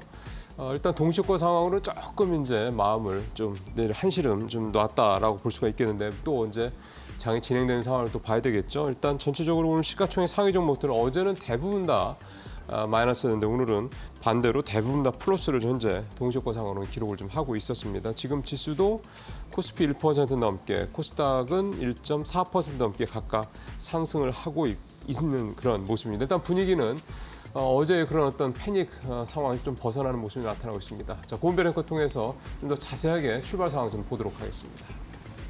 네, 어제 개인 투자자들이 국내 증시에서 1조 이상의 물량을 투하했습니다. 패닉셀로 인해서 우리 시장도 출렁였는데요. 오늘은 반발 매수세가 들어오면서 오늘 양시장 일제히 상승으로 출발을 준비 중에 있습니다. 유가증권 시장 1% 이상 상승으로 출발했습니다. 2383선, 코스닥도 1.7% 동시효과 상황 속에서는 1% 이상 빠질 것으로 예상됐었는데요. 정규장이 시현되자 오늘 반등세가 굉장히 눈에 띕니다. 결국에는 638선까지 회복해 주려는 움직임 포착되고 있습니다. 시가총액 상위 종목도 함께 확인해 보시죠. 우선 유가증권 시장입니다. 1위부터 5위입니다. SK하이닉스 오늘 동시효과 비슷하게 하락으로 출발했고요. 1위부터 5위 나머지 종목들 일제히 상승 출발을 알리고 있습니다. 삼성전자 1.3%, 5% 가까운 지금 상승세 나오고 있고요. 54,100원 선 결국에는 다시금 돌파하려는 움직임 나오고 있습니다. 삼성전자 내년에 불확실성 여전히 있습니다. 그리고 아직도 엔비디아에 대한 이슈를 다소 해소하지 못하고 있는 국면입니다만 주가의 위치가 너무나도 낮다. 밸류에이션에 대한 매력이 충분하다라는 긍정적인 해석이 나오고 있는 만큼 오늘 매수세가 유입되고 있는 것으로 보이고요. LG에너지솔루션 1.5%가량 상승으로 지금 출발을 했습니다. 사실 그 트럼프 행정부가 시작이 될 때 인플레이션 감축법에 대한 제재를 할 것이다라는 이야기가 나왔음에도 불구하고 오늘 2차 전지도 상승하고 있고요. 삼성 바이오로직스 0.3%가량의 오름세, 현대차가 2%에 가까운 강한 상승으로 20만 원 선 돌파에 성공했습니다. 다음 장 함께 보겠습니다. 네, 6위부터 10위도 일제히 상승으로 지금 돌아선 모습입니다. 셀트리온이 1.8%, 지금 캐나다와 관련돼서 지금 신약에 대한 허가를 받았다. 이러한 복제약에 대한 허가 이슈가 있고요. 어제는 반응을 못했는데 오늘은 지금 반응을 해주고 있는 모습이고요. 기아 같은 경우에도 2%에 가까운 강한 상승, KB금융도 1.5%, 네이버도 1.4%가량 상승하면서 전반적으로 어제 급락세에 따른 반발 매수세가 유입되고 있습니다. 11위부터 확인해 보겠습니다. 15위까지 살펴보시죠. 11위부터 15위까지 보게 된다면요. 우리가 흔들리는 장 속에 굳건하게 상승해줬던 고려아연이 오늘은 변동세 나타나고 있습니다. 240만 원을 터치한 후에 100만 원가량이 빠져 있습니다. 지금 일주일 사이의 변동성이 굉장히 큰 고려아연이고요. 신한지주 같은 경우는 KB금융과 조금 다르게 움직입니다. 오늘 1.5%가량 빠지고 있고 포스코홀딩스, 삼성물산 전반적으로 상승하고 있는 가운데 지금 포스코홀딩스가 2% 이상 상승하고 있습니다. 중국의 내수가 증진되게 된다면 당연히 철강 관련 기업들도 주목을 받을 수밖에 없고요. 오늘 포스코홀딩스 반응하고 있다는 점 체크해 보셔야 될 것 같습니다. 다음 장 함께 보시죠. 네, 오늘 삼성생명도 1% 이상 상승하고 있고요. 카카오가 최근 흐름 괜찮죠. 2.8%가량의 오름세 나오고 있고요. 메리츠 금융지주 다시금 10만 원 선 돌파에 성공했고 HD현대중공업도 2.6%가량의 오름세가 나오고 있습니다. 정부 정책주 전반적으로 시장에서 조정을 받고 외면을 받았었는데 오늘은 조선주 반등하고 있는 모습이고요. LG화학은 3.8% 이상의 강한 상승 나오고 있습니다. 코스닥 이어서 확인해 보시죠. 네, 코스닥 시가총액 상위 종목 1위부터 5위권 일제히 상승합니다. 특히나 알테오젠이 오늘 4% 이상 상승하고 있는데요. 알테오젠의 인터뷰가 굉장히 눈에 띄었죠. 5년간 지속적으로 매출 성장을 이뤄낼 것이다라는 자신감을 내비쳤고 특허 분쟁과 관련해서도 문제가 없다라는 입장을 다시금 밝혔습니다. 주가 역시나 오늘 강한 반등 나오면서 30만 원 선 탈환하기 위해 좀 힘내주고 있는 모습이고요. 에코프로 그룹주들 2에서 3%가량의 강세, HLB와 리가켄바이오, 바이오주들도 전반적으로 반등 시현하고 있는 상황입니다. 6위부터 10위 확인해 보시죠. 네, 6위부터 10위 동시효과 상황에서는 혼조세가 예상됐었는데 일제히 상승하고 있습니다. 지금 전반적으로 투자 심리가 반등을 하기 위해 좀 힘을 내주고 있는 모습이고요. 휴젤 2%가량의 상승, 그리고 클래시스도 3% 이상 상승하면서 의료미용기기 괜찮고요. 엔캠도 1%가량의 오름세, 저협회 엔터가 지금 미국의 신입 걸그룹에 대한 탈퇴 해설, 그리고 멤버에 대한 지금 괴롭힘이 있었다, 이러한 이야기가 나오면서 전일 급락세가 나타났었습니다. 하지만 오늘은 3% 이상의 반등이 나오고 있고요. 레인보우 로보틱스도 오늘 1%가량 상승하면서 10위권에서 움직임 가져갑니다. 다음 11위부터 15위입니다. 15위까지 일제히 상승하고 있습니다. 오늘 반도체 소부장 기업도 괜찮고요. 펄어비스가 4%가량 상승하면서 게임주들도 흐름 괜찮은 것으로 나타나고 있고요. 삼천당제약도 3% 이상 상승하면서 최근에 좀 조정을 받았던 비만 치료제 관련 기업을 중심으로도 매수세가 유입되고 있습니다. 다음 장 함께 확인해 보겠습니다. 네, 오늘 20위권 가운데 대부분의 종목이 상승하고 있지만 루닉 같은 경우에는 오늘 0.6% 빠지고 있습니다. 지금 5일 차트를 보게 되면 추세가 확실히 나오는데요. 최근에 강하게 하락했던 종목을 중심으로는 반발 매수세가 유입되지만 시장에 흔들렸을 때도 버텨줬던 종목을 중심으로는 오늘 차익 매도 물량이 출회되고 있는 것으로 보이고요. 전반적으로 신성 델타테크, 펩트론, SM과 같은 대부분의 종목들이 지금 시총 상위권에서는 반등하고 있는 모습이 나타나고 있습니다. 어제 급락을 뒤로하고 오늘 우리 시장은 다시금 회복하기 위해 힘을 내주고 있는 모습입니다. 그렇다면 오늘 개장 직후 시장 어떻게 바라보고 있을까요? 지금 바로 알아보시죠. 네, 고앵커 수고하셨습니다. 보니까 오늘 시가총액 상위 종목들 다 좋고요. 저는 오늘 앞서 모닝체크에서도 말씀했던 두산 에너빌리티 주가를 좀 봤는데 소폭 1% 조금 넘게 상승을 하는 모습 보였고, 반면에 이제 코스피 시가총액 상위 종목 이번 주에 지난주부터 이번 주에 가장 많이 들락날락거렸던 종목이 고려아연이죠. 고려아연은 이제 시가총액 11위권까지 내려갔고 오늘도 마이너스 2.6% 내려가서 149만 원, 그러니까 150만 원대 아래로 좀 내려왔습니다. 지금 속보로 이재명 더불어민주당 대표가 오늘 내년도 예산안을 처리를 끝낼 것이다라는 내용도 좀 나와 있습니다. 자, 출발 상황 어제보다는 어쨌든 좀 한결 좀 가벼운 발걸음이라고 보여지는데 두 분은 또 어떻게 해석을 하시는지 말씀 들어보겠습니다. 오 팀장님. 네, 일단 미증시는 엔비디아발 하락이 좀 있긴 했었는데 미증시와 국내 증시가 디커플링 된 게 하루 이틀 일이 아니기 때문에 결국 국내 증시가 중요할 것 같기는 하죠. 미증시는 일단 FOMC를 앞두고 블랙아웃 기간에 돌입하기는 합니다. 그래서 CPI 발표를 앞두고는 큰 이벤트가 없을 것이기 때문에 국내에서 나오는 탄핵 정국이 어떻게 진행이 되냐, 이 부분이 국내 시장에 훨씬 더 중요할 것으로 보여지고 있습니다. 그래서 어제 같은 경우에는 코스닥 시장 중심으로 이제 반대 매물이 좀 많이 나온 것으로 보여지고 있거든요. 그래서 오늘 같은 경우에는 어제 급락에 따른 반발 매수가 일정 부분 들어오면서 시장이 반등하고 있는 것으로 보입니다.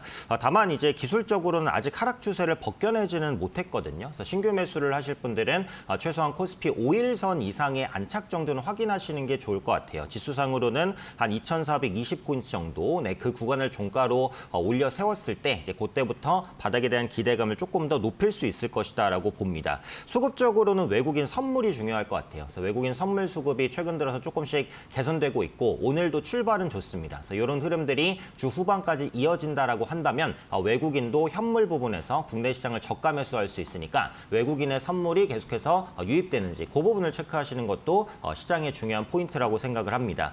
업종별로 흐름 보겠습니다. 오늘 지수 반등이기 때문에 사실상 전 업종이 올라간다라고 보시면 될 것 같고요.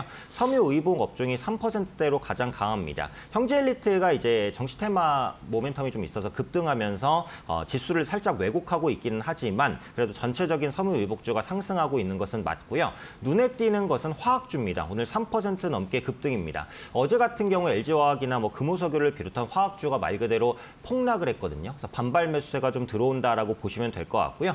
특히 화장품주 강합니다. 코스맥스 11%, 아모레퍼시픽 7% 강세입니다.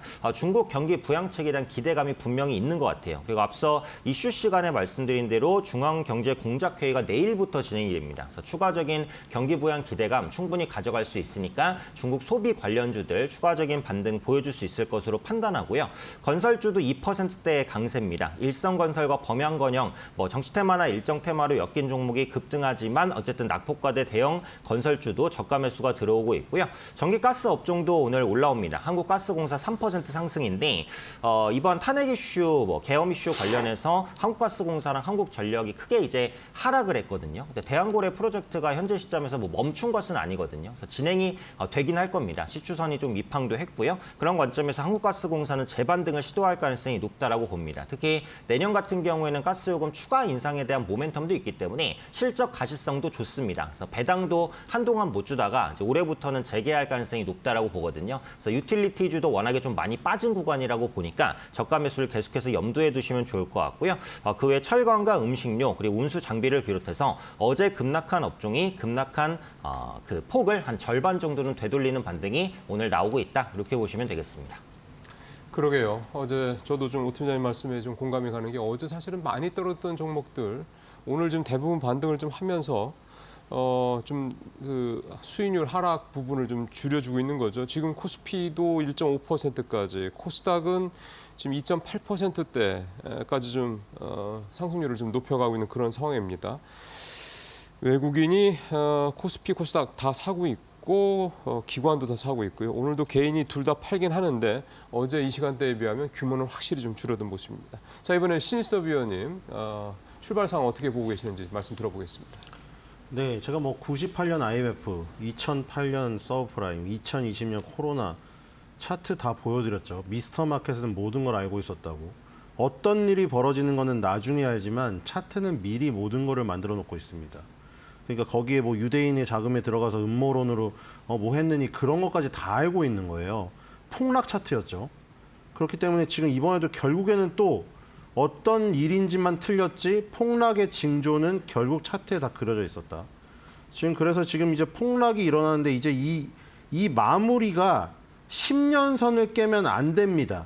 아까 전에 말했던 모든 그런 일들이 벌어졌을 때 코스피 지수는 10년 선을 단 한 번도 깨지 않았어요. 지금까지. 2008년 서브프라임 때도 깨지 않았고요. 그러니까 종가로, 연의 종가로 깬 적이 한 번도 없습니다. 연중에는 20년 선까지 갔다가 올라왔어요. 2008년 서브프라임 때도 그렇고 2020년 코로나 때도 그렇고 저점은 20년 선까지 갔는데 연의 종가는 항상 10년 선 위에 정말 한치의 오차도 없이 자로 잰 듯이 올려놓고 끝났습니다. 저거는 자로 잰 듯이 저렇게 올려놨다는 거는 우연이 아니라는 것이죠. 저건 만들어진 겁니다. 근데 일부 세력이 만든 것은 아니고 어떤 미스터 마켓이라는 영혼의 존재가 전체의 그런 어떤 모든 구성 요소를 합해가지고 저런 모습을 만들어낸 것이죠. 근데 지금 10년 선이 이탈한다는 것은 그런 비즈니스 모델이 깨지는 거라고 분명히 말씀드렸죠. 코스피 차트랑 삼성전자 차트랑 똑같습니다. 2008년 서브프라임 때도 2020년 코로나 때도 깨지 않았어요. 근데 지금 깬다는 거는 그러면 서브프라임 때보다도 코로나 때보다도 지금 상황이 안 좋다는 거 아니면 이제 장사할 미천이 끝났다는 거죠. 계속 누누이 얘기 들었는데 음식점 요리사가 요리 실력만 잃지 않으면 경기 불황에서 호황으로 가면 장사가 다시 시작될 수 있습니다. 근데 그 요리사가 요리 실력을 아예 잃어버리면은 호황이 되더라도 요리를 만들지 못하니까 맛있는 요리를 그럼 장사가 끝난 거예요. 그런데 이제 그런 것이 발생돼 버리면은 끝장이라는 것이죠. 그게 이제 관건이 10년 선이라는 거고 지금 10년 선에서 대롱대롱 매달려 있습니다. 이번 연도 반드시 남은 거래일수에 종가로 10년 선을 반드시 지키고 끝나야 돼요. 안 그러면 그 규칙이 깨지거든요. 2008년에도 깨지 않았고 2020년에도 깨지 않았어요. 그거는 거의 10년마다 오는 블랙스완 같은 블랙스완급이거든요. 근데 그런 일이 벌어진다는 거는 정말 그런 규칙이 오랜만에 깨진다는 거는 치명적인 뭔가가 있다는 겁니다. 지금 이 원달러 환율이 지금 1446.30 눈 앞에 두고 지금 조정을 받고 있는데 역시나 여기서도 나왔죠. 3바닥, 4바닥을 그리고 폭발을 해버리니까 원달러 환율 차트랑 정반대로 내리 꽂아버린 거죠. 코스피, 코스닥은. 코스닥은 허약하기 때문에 더 꽂아버린 것이고요. 그렇기 때문에 이제 밑으로 가면은 아래로 가면은 이제 지지선이라는 게 2023년도 가야 됩니다. 2023년도 11월 달 여기 2200선을 가야 되거든요. 만약에 10년선이 이탈이 된다고 하면은 그런 일이 없기를 바라고요. 지금 10년선에서 그러니까 월봉으로 보면 120개월선에 해당됩니다. 그 라인이 깨진다는 거는 정말 위험합니다. 2020년 3월 달에 깨졌다가 급격하게 올라왔죠. 만약에 그런 복원력을 테스트 해보고 싶으면 가도 되는데 다시는 그런 보건력을 테스트한 시기로 가고 싶지 않아요. 누가 그런데 가고 싶겠어요? 다시 겪고 싶으세요? 그 서킷 브레이커가 몇 번 발동되면서 그런 끔찍한 장면은 안 나오길 바라고요. 10년 선에서 어떻게든 지지되면서 원달러 환율이 1446.30을 뚫지 않고 1450원으로 향하지 않고 반락을 하기를 바라는 마음입니다. 예, 이게 사실 예전과 비교해 봤을 때 참 우리 시장이 이 위기 상황을 어떻게 극복하느냐, 이게 사실 좀 관건입니다. 근데 과거 탄핵 정국이었던 이제 박근혜 대통령 때, 노무현 대통령 때에 비하면 이 펀더멘탈이 좀 우리가 그때만큼 좋지 않다. 이게 사실 계속 걸리는 부분이거든요. 여기에 또 이제 뭐 우리를 따지면 우리식 표현으로 내일 모레죠. 내년 1월에 또 트럼프 2기 또 집권 시작되고 거기에 따라 여러 가지 리스크. 이게 좀 겹치다 보니까 조금 더 시장에서 좀 더 과민하게 반응하고 있다. 이런 해석들이 그래서 좀 나오고 있는 거라고 볼 수가 있긴 한데 어쨌든 지금 되게 중요한 분기점인 건 분명한 것 같습니다. 오늘 내일 시장 상황 참 중요하다는 생각이 좀 듭니다. 자, 9시 15분 됐습니다. 지금 섹터별로 오늘 전체적으로 분위기가 좀 빨간색일 것 같긴 한데요. 고은배 효과 통해서 확인해 보도록 하겠습니다. 네, 국내 증시 개장한 지 16분여가 흐른 상황입니다. 싱크풀을 통해서 투자자들의 검색 빈도가 높은 섹터부터 알아보겠습니다. 네, 오늘 투자자들의 검색 빈도가 높은 섹터, 오랜만에 즉 검색하고 있는 섹터 모두 다 상승을 하고 있는 모습이 나타나고 있습니다. 역시나 이재명 당대표에 대한 검색을 여전히 가장 많이 하고 있는데요. 차기 대권 후보 선호도 조사에서 41%로 압도적인 1위를 차지하고 있다는 소식이 전해지면서 오늘 여전히 좀 뜨거운 상황이고요. 이와 연관돼서 오늘 미디어도 검색을 많이 하고 있습니다. 저희가 앞서서 좀 미디어 관련 기업들에 대한 투자 포인트 짚어드렸었는데 IMBC 오늘도 역시나 두 자릿대 강세 가져가고 있고요. 우크라이나 재건도 오늘 강한 상승 나오고 있습니다. 도널드 트럼프 미국 대통령 당선인이 젤렌스크 우크라이나 대통령이 휴전을 원한다는 주장을 했습니다. 이로 인해서 오늘 재건 기업들 주목받고 있고요.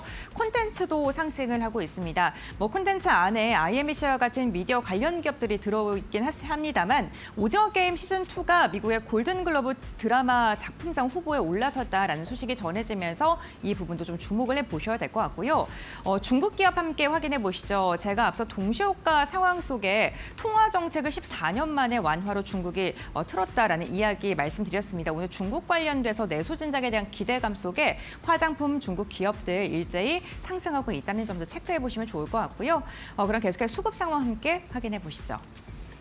네, 어제 오랜만에 외국인이 매수로 돌아섰었죠. 오늘도 역시나 외국인과 기관의 매수세가 유가증권 시장에서 들어오고 있습니다. 그 금액은 그렇게 크진 않습니다만 외국인이 370억 원 그리고 기관이 800억 원가량의 물량을 소화해주고 있는데 기관의 매수세가 최근에 정말 꾸준하게 유입되고 있고 연기금이 강하게 담고 있다는 점 체크해 보셔야 될 것 같고요. 코스닥 매매 동향도 함께 확인해 보시죠. 네, 코스닥도 역시나 외국인과 기관의 쌍끌이 매수세가 유입되고 있습니다. 외국인이 700억 원의 물량 그리고 기관이 260억 원가량의 순매수가 집계가 되고 있습니다. 어제 개인이 강한 매도 1조 2천억 원가량의 물량을 토해낸 데 이어서 오늘도 역시나 매도를 시현하고 있다는 점 체크해 보셔야 될 것 같습니다. 업종별 흐름도 함께 확인해 보시죠. 네, 오늘 유가증권 시장 전 업종이 상승을 하고 있습니다. 음식료품이 2.7%, 화학이 오늘 3% 이상 상승하고 있고요. 철강 및 금속도 2.9%가량의 오름세가 나오고 있습니다. 오늘 전반적인 시장 분위기는 긍정적인 방향성, 반발 매수세가 강력하게 들어오고 있다는 점 확인해 보셔야 될 것 같고요. 코스닥도 함께 확인해 보시죠. 네, 코스닥 업종별 등락률을 보면 출판, 매체, 복제가 0.7% 하락하고 있고 오늘 기타 서비스가 5%, 정치 테마주들이 좀 강하게 담겨져 있기 때문에 오늘 강한 상승 나오고 있는 것으로 보이고요. 비금속, 음식료, 담배, 그리고 운송도 오늘 상승불을 켜고 있는 상황입니다. 그렇다면 상승률 상위 종목은 어떤 게 있을까요? 지금 바로 살펴보시죠.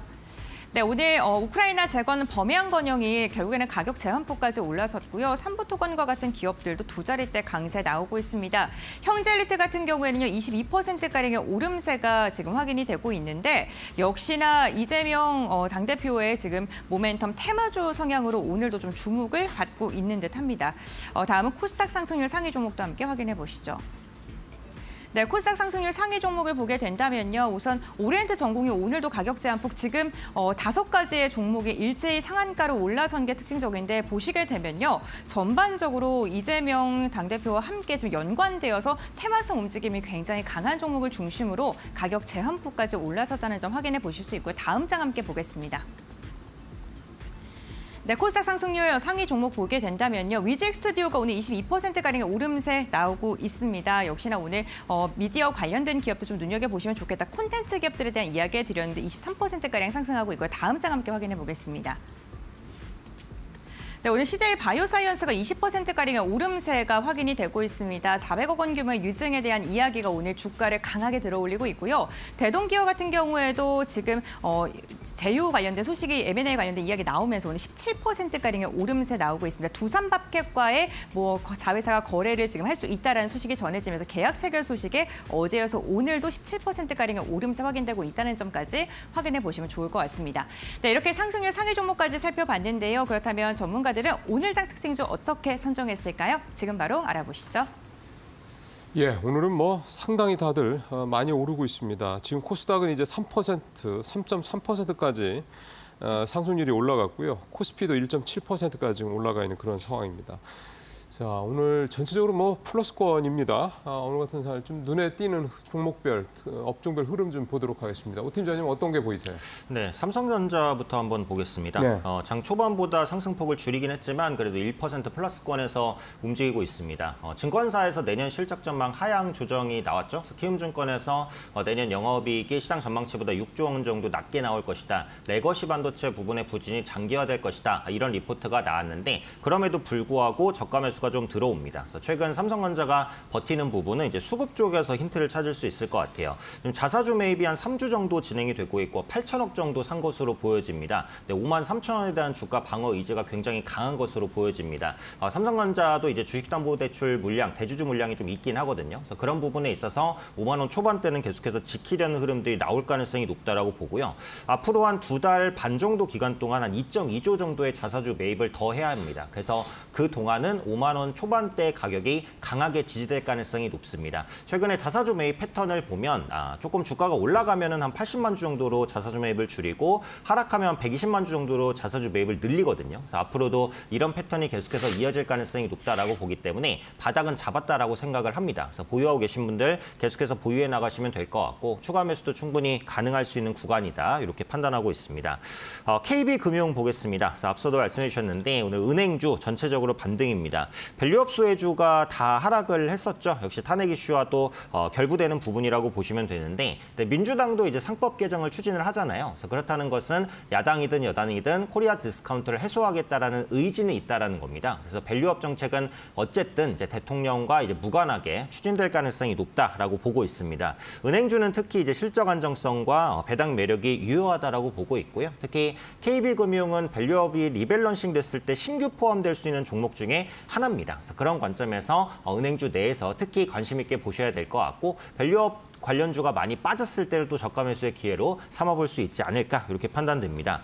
끝으로 전진건설 로봇 한번 보겠습니다. 오늘 4% 정도 강세인데 이제 콘크리트 펌프카 공급업체인데요. 글로벌 공급 확대에 대한 기대감 꾸준하게 나오고 있습니다. 그래서 인프라 투자 확대에 따른 수혜가 가능하다라고 보고 있고 오늘 우크라 재건 관련주들 전체적으로 강한데 우크라 재건 관련된 모멘텀도 추가되고 있는 모습입니다. 그래서 글로벌 건설 시장에서의 영향력 꾸준히 확대되고 있고요. 글로벌 전체적으로 보면 인프라 투자가 증가하고 있는 것은 맞으니까 동사의 성장 동력도 충분히 살아있다라고 생각을 합니다. 고점 32,000원 대비해서 역시 시장 급락에 따른 영향으로 많이 밀렸죠. 그래서 시장 영향에 의해서 밀렸다라고 보기 때문에 현재 위치에서 다시 한번 반등이 나올 수 있으니까 이 종목도 눈여겨보시면 좋을 것 같습니다. 예, 삼성전자를 시작을 하셔서 마지막에 전진건설 로봇까지 이제 우크라 재건주 해당이 또 되기도 하고요. 테마 쪽으로는 말씀을 쭉 해주셨습니다. 자, 이번에는 신입소 의원님 종목별 흐름 어떻게 보고 계시나요? 네, 그 방산, 바이오, 금융, 조선 네 가지를 끌고 오다가 방산, 바이오, 금융 엄청난 시세를 내고 팔고 나서 조선주를 옮겨 타서 성광밴드 80% 수익 났죠. 지금 방산에서 한화 에어로스페이스 그리고 뒤에 LI넥슨, 현대로템 이 1, 2, 3등 순이었고요. 바이오는 알테오젠이 1등주였고 리가켄바이오, 펩트론, ABR바이오 2, 3, 4위였습니다. 그리고 금융은 메리츠금융지주, JB금융지주가 1, 2등이었죠. 대부분 1, 2, 3등 안에서 끝내야 된다고 말씀드렸죠. 지금 한화 에어로스페이스 이 팔고 나서 그 다음에 떨어질 때 중력의 법칙에 의해서 떨어지잖아요. 떨어질 때 이제 2번 걸린다고 했죠. 워낙에 저런 대시세를 낸 종목들은 이동평균선과 이격이 상당히 벌어져 있기 때문에 월봉에서 2번 걸리게 됩니다. 그게 첫 번째로 10개월 선에 걸리고요. 그 다음 20개월 선에 걸립니다. 그래서 제일 먼저 떨어졌던 알테오젠의 경우 10개월 선에서 단타로 거기서 샀을 때 최소 20%에서 30%의 수익이 순간적으로 났죠. 지금 이 알테오젠이 10개월 선에 딱 걸려 있거든요. 거기가 무너지면 이제 얘는 20개월 선까지 가는 겁니다. 그러면서 시세가 마무리되게 되겠죠. 지금 그 다음에 한화 에어로스페이스가 만약 10개월 선에 오면은 거기서 단기적으로 포인트 잡아서 매수하라고 했잖아요. 지금 10개월 선에 정확히 왔죠. 2024년도 들어서 최초로 10개월 선에 왔습니다. 11개월 동안 닿지 않던 그 10개월 선이요. 그렇기 때문에 거의 1년 만에 왔기 때문에 아주 의미가 있는 선이죠. 그리고 미국 증시랑 연계해서 본다고 했죠. 미국에서 지금 방산주에서 탑은 레이도스 홀딩스입니다. LDOS. 지금 초음속 미사일을 개발하고 있는 업체거든요. 이것도 지금 올해 들어서 최초로 10개월 선에 다가서고 있습니다. 그리고 둘 다 똑같이 RSI 과열권에서 지금 빠져나오고 있죠. 과열이 식으면서 10개월 선에 올 때 그때가 두 번째 베팅 포인트입니다. 그리고 처음에 이 시세를 못 누리셨던 분들, 쳐다만 보셨던 분들에게는 첫 번째 베팅 포인트겠죠.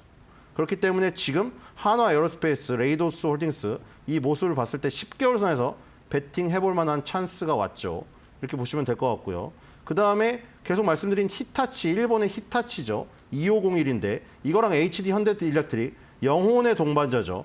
얼마나 똑같나 보면은 8월 달, 9월 달에 밑꼬리 달고 10개월 선에 부딪힌 거 그 모습까지 똑같아요. 완전히 판박이죠. 일본에 있고 한국에 있지만 완전 판박입니다. 그렇기 때문에 지금 히타치가 만약에 위로 더 치솟으면은 HD 현대일렉트릭도 치솟을 수가 있어요. 아까 말한 그 10개월 선의 자리에서 얘는 지지가 끝났잖아요. 알테오젠이랑 한화 에어로스페이스에서 지금 보셨죠. 지금 그 똑같은 모습에서 얘는 한 번 더 치고 올라갔단 말이죠. 그러니까 지금 히타치가 만약에 일본 니케이 증시가 다시 올라가면서 신고가를 가면은 HD 현대일렉트릭에게도 또 후발주 기회가 온다. 그거 노려보시면 될 것 같고요. 그 다음에 오늘 VT가 잘 가고 있죠. 지금 VT도 마찬가지로 똑같아요. 또 2024년도 들어서 1, 2, 3월 달 빼고 8개월 만에 10개월 선에 왔습니다. 거기서 급등이 나오고 있잖아요. 한치의 오차도 없죠. 10개월 선에서 샀으면 순간적으로 이번 달에만 35%를 드신 겁니다. 자, 지금 도오대시랑 같이 펴놨는데 우리나라의 배민에 해당되는 업체죠. 도오대시 지금 신고가죠. 도오대시가 배민처럼 이 음식 배달만 하다가 VT랑 협약을 맺어가지고 VT의 화장품을 미국 가정집에 도오대시 집 앞까지 배달을 합니다. 오토바이로. 그렇기 때문에 미국의 경제가 지금 굉장히 좋잖아요. 화장품을 많이 바르겠죠. 근데 울타뷰티라던가 타겟이라던가 오프라인 편집샵 안 가도 이제 집에서 주문하면 도오대시가 배민처럼 헬멧 쓰고 와서 리들샵 배달해준다는 거예요, 지금. 그러니까 도오대시가 신고가 갔기 때문에 VT도 신고가를 갈 확률이 높다. 그리고 VT는 이게 사명이 몇 번 바뀌었잖아요. 역사가 깊은데 96년도부터 그려져 있죠. 이 지금 가격대가 보세요. 2001년도, 1999년에서 2001년도 무려 20년 전의 고점, 이 고점이 35,000원 라인이거든요. 20년짜리가 뚫리고 있다는 겁니다. 이거는 올드보이 최민식 씨가 15년 갇혔다가 나온 것보다도 더한 겁니다, 이거는. 그럼 이제 자유를 만끽하게 되겠죠. 위가 뻥 뚫렸다는 얘기입니다. 폭발할 수가 있어요. 그래서 VT 같은 거 주목하셔서 대응하시면 될 것 같습니다.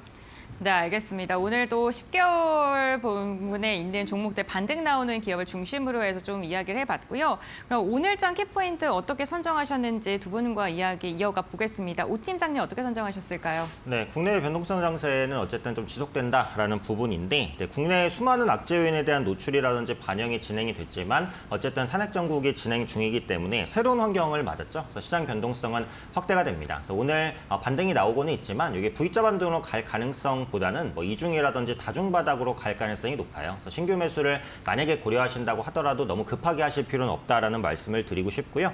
이럴 때는 또 시장 영향이 적은 튼튼한 종목을 보실 수도 있겠죠. 그래서 4분기 실적 기대감이 뭐 유효한 종목들, 음식료주 중에 좀 있습니다. 뭐 오리온이라든지 사양식품 이런 종목군들이 4분기 그리고 내년 실적 가시성도 또 좋은 종목이기 때문에 뭐 이런 종목군들 한번 눈여겨보셔도 좋을 것 같습니다. 네, 알겠습니다. 아직은 변동성 국면이다라고 이야기를 해주셨고요. 그렇다면 신 의원님께서는 오늘 장기 포인트 어떻게 선정하셨을까요? 네, 대한민국 증시 하단 지지선 붕괴 매매 엄금이라고 했는데 매매 엄격 금지지만 그 안에서 정말 칼같이 들어가야 됩니다. 지금 러프하게 대충 살 수가 없는 구간이에요. 지금 저렇게 아까 말씀드린 정확한 포인트에서 정확한 스킬로 칼같이 들어가서 썰고 나오지 않으면은 굉장히 피를 볼 수 있는 증시이기 때문에 아주 타이트하게 매매하시기 바랍니다. 네, 알겠습니다. 두 분 공통적으로 아직 시장에 불안감은 있지만 종목을 잘 엄선해야 된다라면서 종목을 좀 언급해 주셨으니까요. 참고해 보시면 좋을 것 같습니다. 오늘 두 분 말씀 여기까지 듣겠습니다. 고맙습니다. 수고하셨습니다.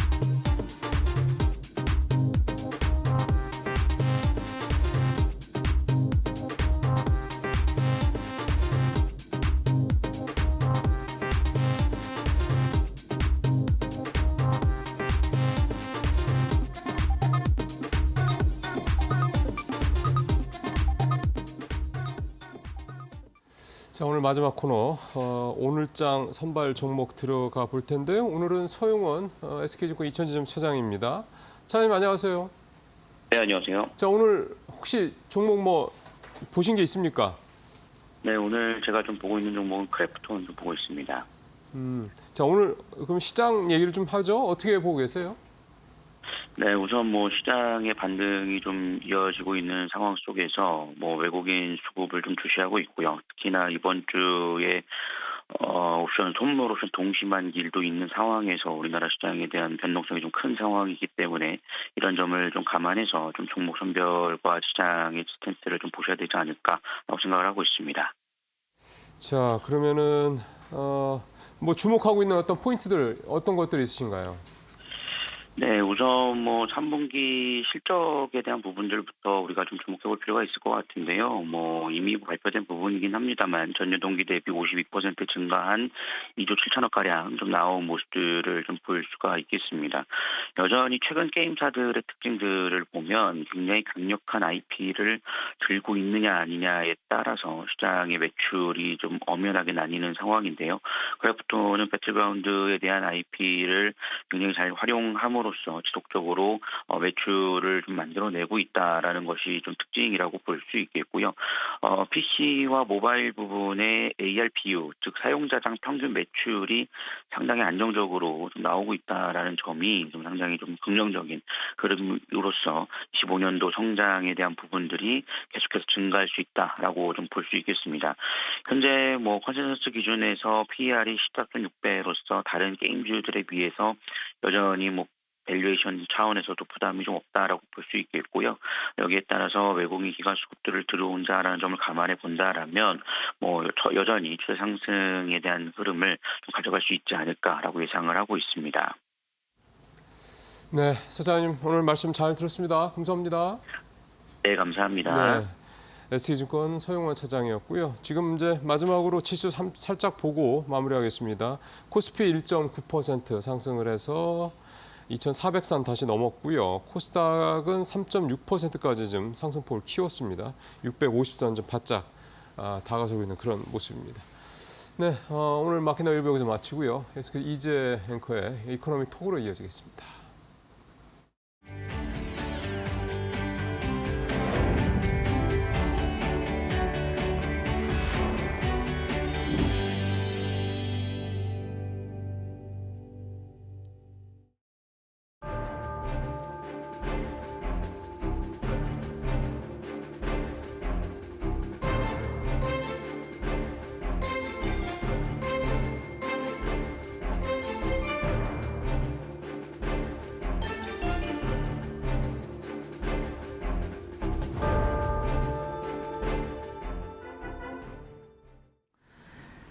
네, 이코노미 톡을 시작하도록 하겠습니다. 탄핵 정국, 정말 증시의 불확실성이 커진 상황입니다.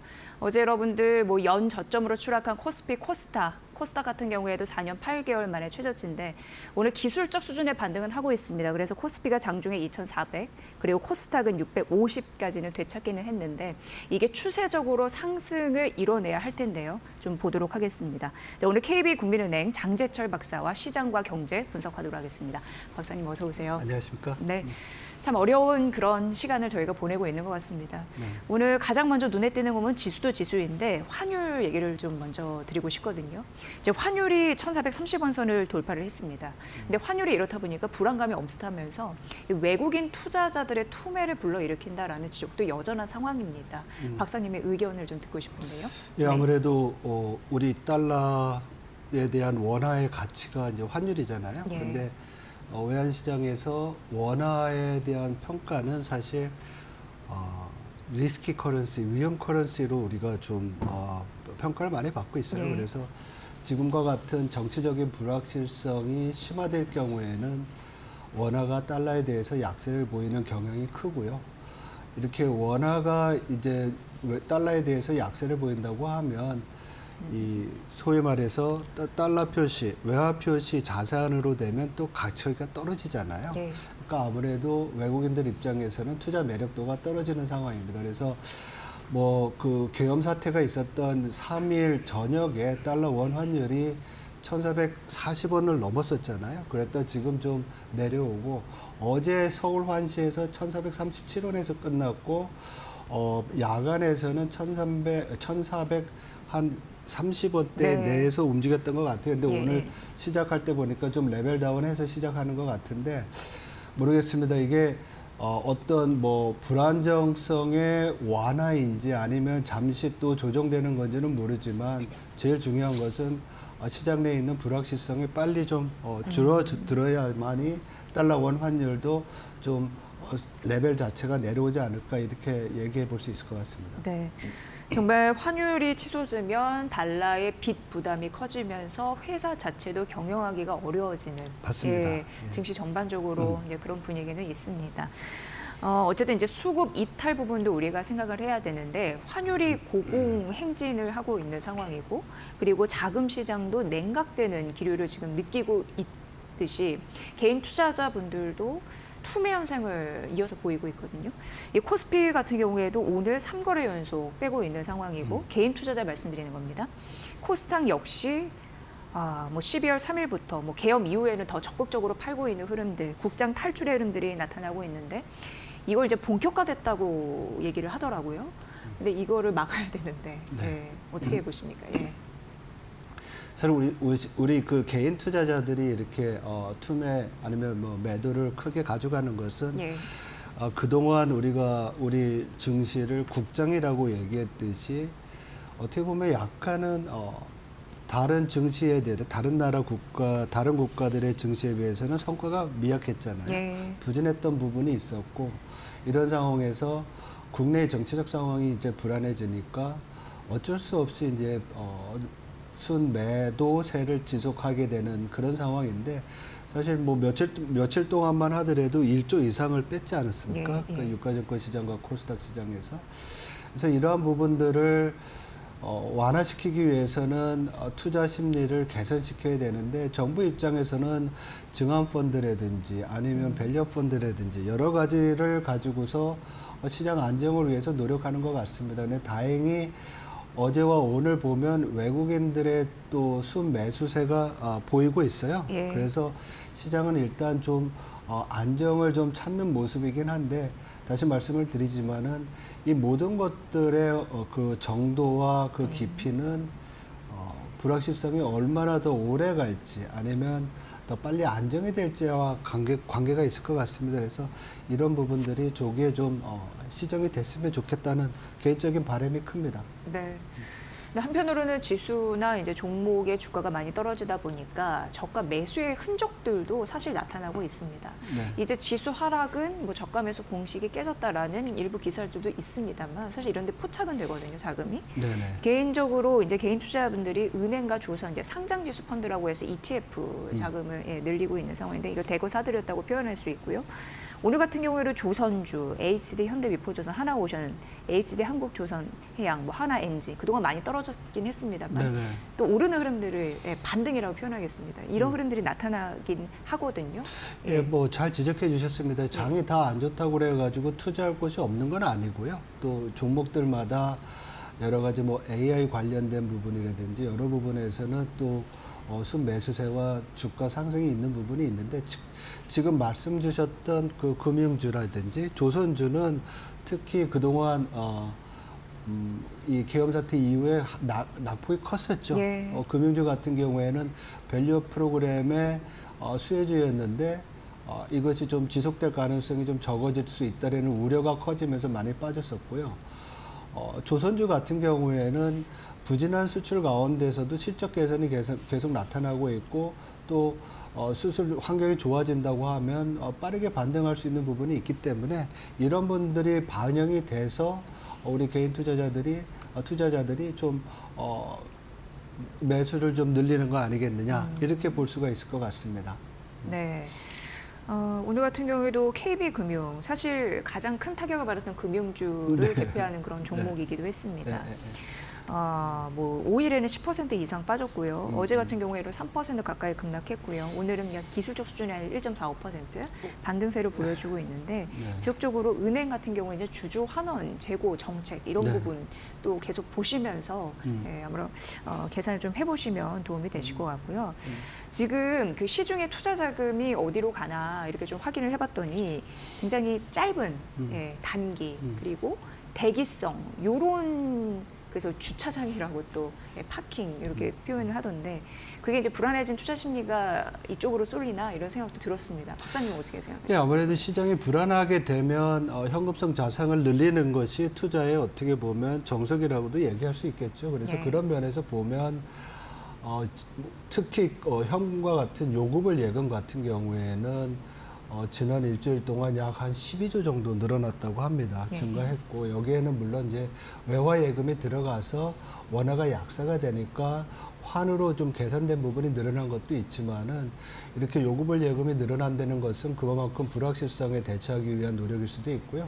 또 초단기채, 즉 만기가 3개월 이하의 그런 금융상품에 투자하는 그 채권에 대해서 투자하는 초단기채 같은 경우에는 그 잔고가 약 한 8천억 정도 늘어났다고 해요. 그래서 직전 그 주에 비해서 2배 이상 늘어난 거고 또 만기 1년 이하의 그 CD나 아니면 양도성 예금 증서 CP에 또 투자하는 이런 MMF의 경우에도 뭐 1조 이상 늘어나지 않았나 이렇게 지금 추정되고 있는데요. 이런 것들이 이제 불확실성을 반영하는 거고 그러한 점들이 이제 앞으로 좀 상황이 좀 개선이 된다고 하면 다시 또 투자의 재원으로 사용될 수 있는 거기 때문에 상황을 좀 볼 필요가 있을 것 같습니다. 네. 항상 이제 개장한 이후에 가장 먼저 보는 게 저 같은 경우 이제 환율입니다. 네네. 오늘 환율 같은 경우에는 급등 이후에 일단 숨고르기를 하고 있다라고 말씀도 해주셨고, 근데 이제 증권사에서도 약간 밴드 상단을 높이는 흐름들이 나타나고 있습니다. 네. NH투자증권 같은 경우에도 한 4,450원까지 열어두는 흐름들이 나타나더라고요. 박사님 이에 대해서는 우리가 또 염두를 해둬야 될 텐데요. 이번 계엄 사태 이후로 뭐 국내외 그 금융 그 환율에 대해서 분석하는 기관들이 달러 원 환율의 상단을 1,450원대로 다 올린 거로 알고 있습니다. 그래서 11월 달에 달러 원 환율의 평균이 1,390원 정도였어요. 그래서 그때와 지금의 차이라고 하면 다른 조건은 다 일정한데 국내의 그 정치적 불안에 대한 레벨업이라고 볼 수 있거든요. 그래서 우리가 이거를 정치 불안 리스크 프리미엄이라고 보면 약 한 25원 정도 올라간 거예요. 그래서 지금 뭐 1,420원, 1,430원 정도 올라온 상황이고, 근데 문제는 이러한 정치적 불확실성에 더해서 위안화가 그 미국 트럼프 2.0의 관세 효과로 더 추가 약세가 될 수 있다는 전망이 많습니다. 아, 위안화가 추가 그렇죠. 약세예요. 지금 달러당 뭐 7.27 아니면 26 정도 되는 위안의 그 레벨이 일부 전망에 따르면 7.7 위안까지 올라간다고 하거든요. 그러면 약 한 6% 정도 올라가는 건데 우리 원화와 위안화의 동저성이 굉장히 높고 상관계수가 약 한 0.8 정도 돼요. 그래서 이런 것들을 좀 감안하면 위안화 올라가는 것만큼 비슷하게 올라간다고 하면 달러 원 환율이 1,480원대까지도 올라갈 수 있습니다. 그래서 일부에서 예상하는 1,500원대에 대한 전망 자체가 그렇게 비현실적인 건 아니고요. 그래서 물론 이제 위안화 환율이 거기까지 올라갈 수 있겠느냐, 그리고 또 우리 당국에서의 개입 여러 가지 조건들이 있겠지만 다른 어떤 시장 환경을 본다고 하면 달러 원 환율의 상방이 지난달보다는 좀 많이 열려져 있다, 이렇게 봐야 될 것 같습니다. 네. 이런 분석도 봤습니다. 그러니까 환율이 10원 상승을 할 때 자본 비율이 0.02%포인트 하락한다라는 분석도 있었는데 네네. 지속적으로 그런 부분이 이제 우려스러우니까 계속 이어서 분석이 나오는 것 같습니다. 좀 참고하시라고 드리는 말씀이고요. 예, 아주 좋은 거 지적해 주셨습니다. 왜냐하면 달러 원 환율이 올라가게 되면 기업의 원가가 올라갈 수가 있거든요. 아까 처음에 말씀 주셨던 것처럼 외화 부채가 있던 기업이라든지 아니면 원자재를 수입하는 기업들이 비용이 올라가는 거기 때문에 지금과 같이 경기가 부진한 상황에서 원가가 올라가면 그만큼 기업의 수익이 나빠지는 거잖아요. 그래서 이런 부분들은 우리 기업이나 증시에는 좀 부정적인 효과가 있기 때문에 많은 분들이 환율의 그 추이를 주목하는 거로 알고 있습니다. 사실 며칠 전까지만 해도 일어날 거라고 상상조차 못했던 정치적인 불확실성이 갑자기 덮치면서 지금 우리나라의 한국 대외 신인도가 걱정입니다. 해외 기관에서도 연이어서 이런 평가, 분석을 내놓았거든요. 어떻게 좀 얼마나 걱정을 해야 되는 상황인지. 일단은 해외 신용평가기관들이 한국 경제의 펀더멘털에 대해서는 아직까지는 긍정적인 평가를 하고 있습니다. 그렇지만 향후에 이 정치적 불확실성이 어떤 식으로 이제 전개될지에 대해서는 상당히 우려를 하고 있고요. 무디스 같은 경우에는 이러한 불확실성이 실물 경기에 영향을 미치는 정도가 어느 정도 되는지에 따라서 향후에 신용등급 영향을 줄 수 있다라는 또 평가도 했고, 이것이 한국에 대한 투자 자산에 대한 어떤 그 매력도를 떨어뜨릴 수 있다라고 지적을 했습니다. 그리고 피치 같은 경우에는 이러한 불확실성이 오래되면서 혹시 경제 정책에 대한 효율성이 떨어진다든지 아니면 또 재정 상황이 나빠진다든지 이러한 어떤 구조적 문제가 발생할 거에 대한 우려를 하고 있고요. 그리고 S&P 글로벌 같은 경우에는 S&P 같은 경우에는 이러한 상황이 뭐라 그럴까요?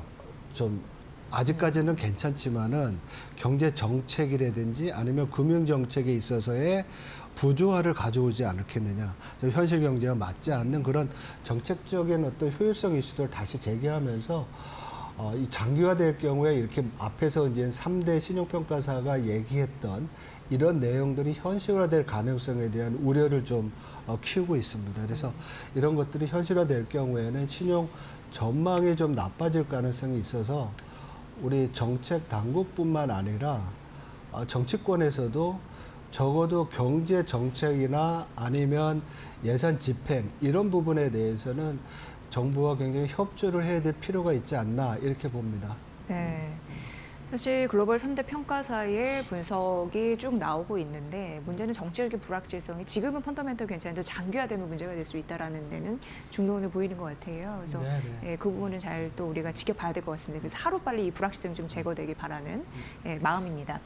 자, 오늘 그 정치 리스크 장기화 조짐에 금융시장이 휘청이고 있는데 우리 시장의 그 면면들을 함께 분석을 들어봤고요. 오늘 분석은 KB국민은행 장재철 박사의 의견으로 함께 하셨습니다. 박사님 잘 들었습니다. 다음에 뵐 때 좀 좋았으면 좋겠습니다. 네, 이해합니다. 예. 고맙습니다. 자, 지금 이제 48분 정도 지나고 있는 상황인데요. 우리 시장은 뭐 그동안 많이 급락했기 때문에 기술적 반등 수준의 그런 부분으로 보이면서 현재 그래도 그 일중으로 봤을 때는 장중 고점 부근으로 현재 움직이고 있고요.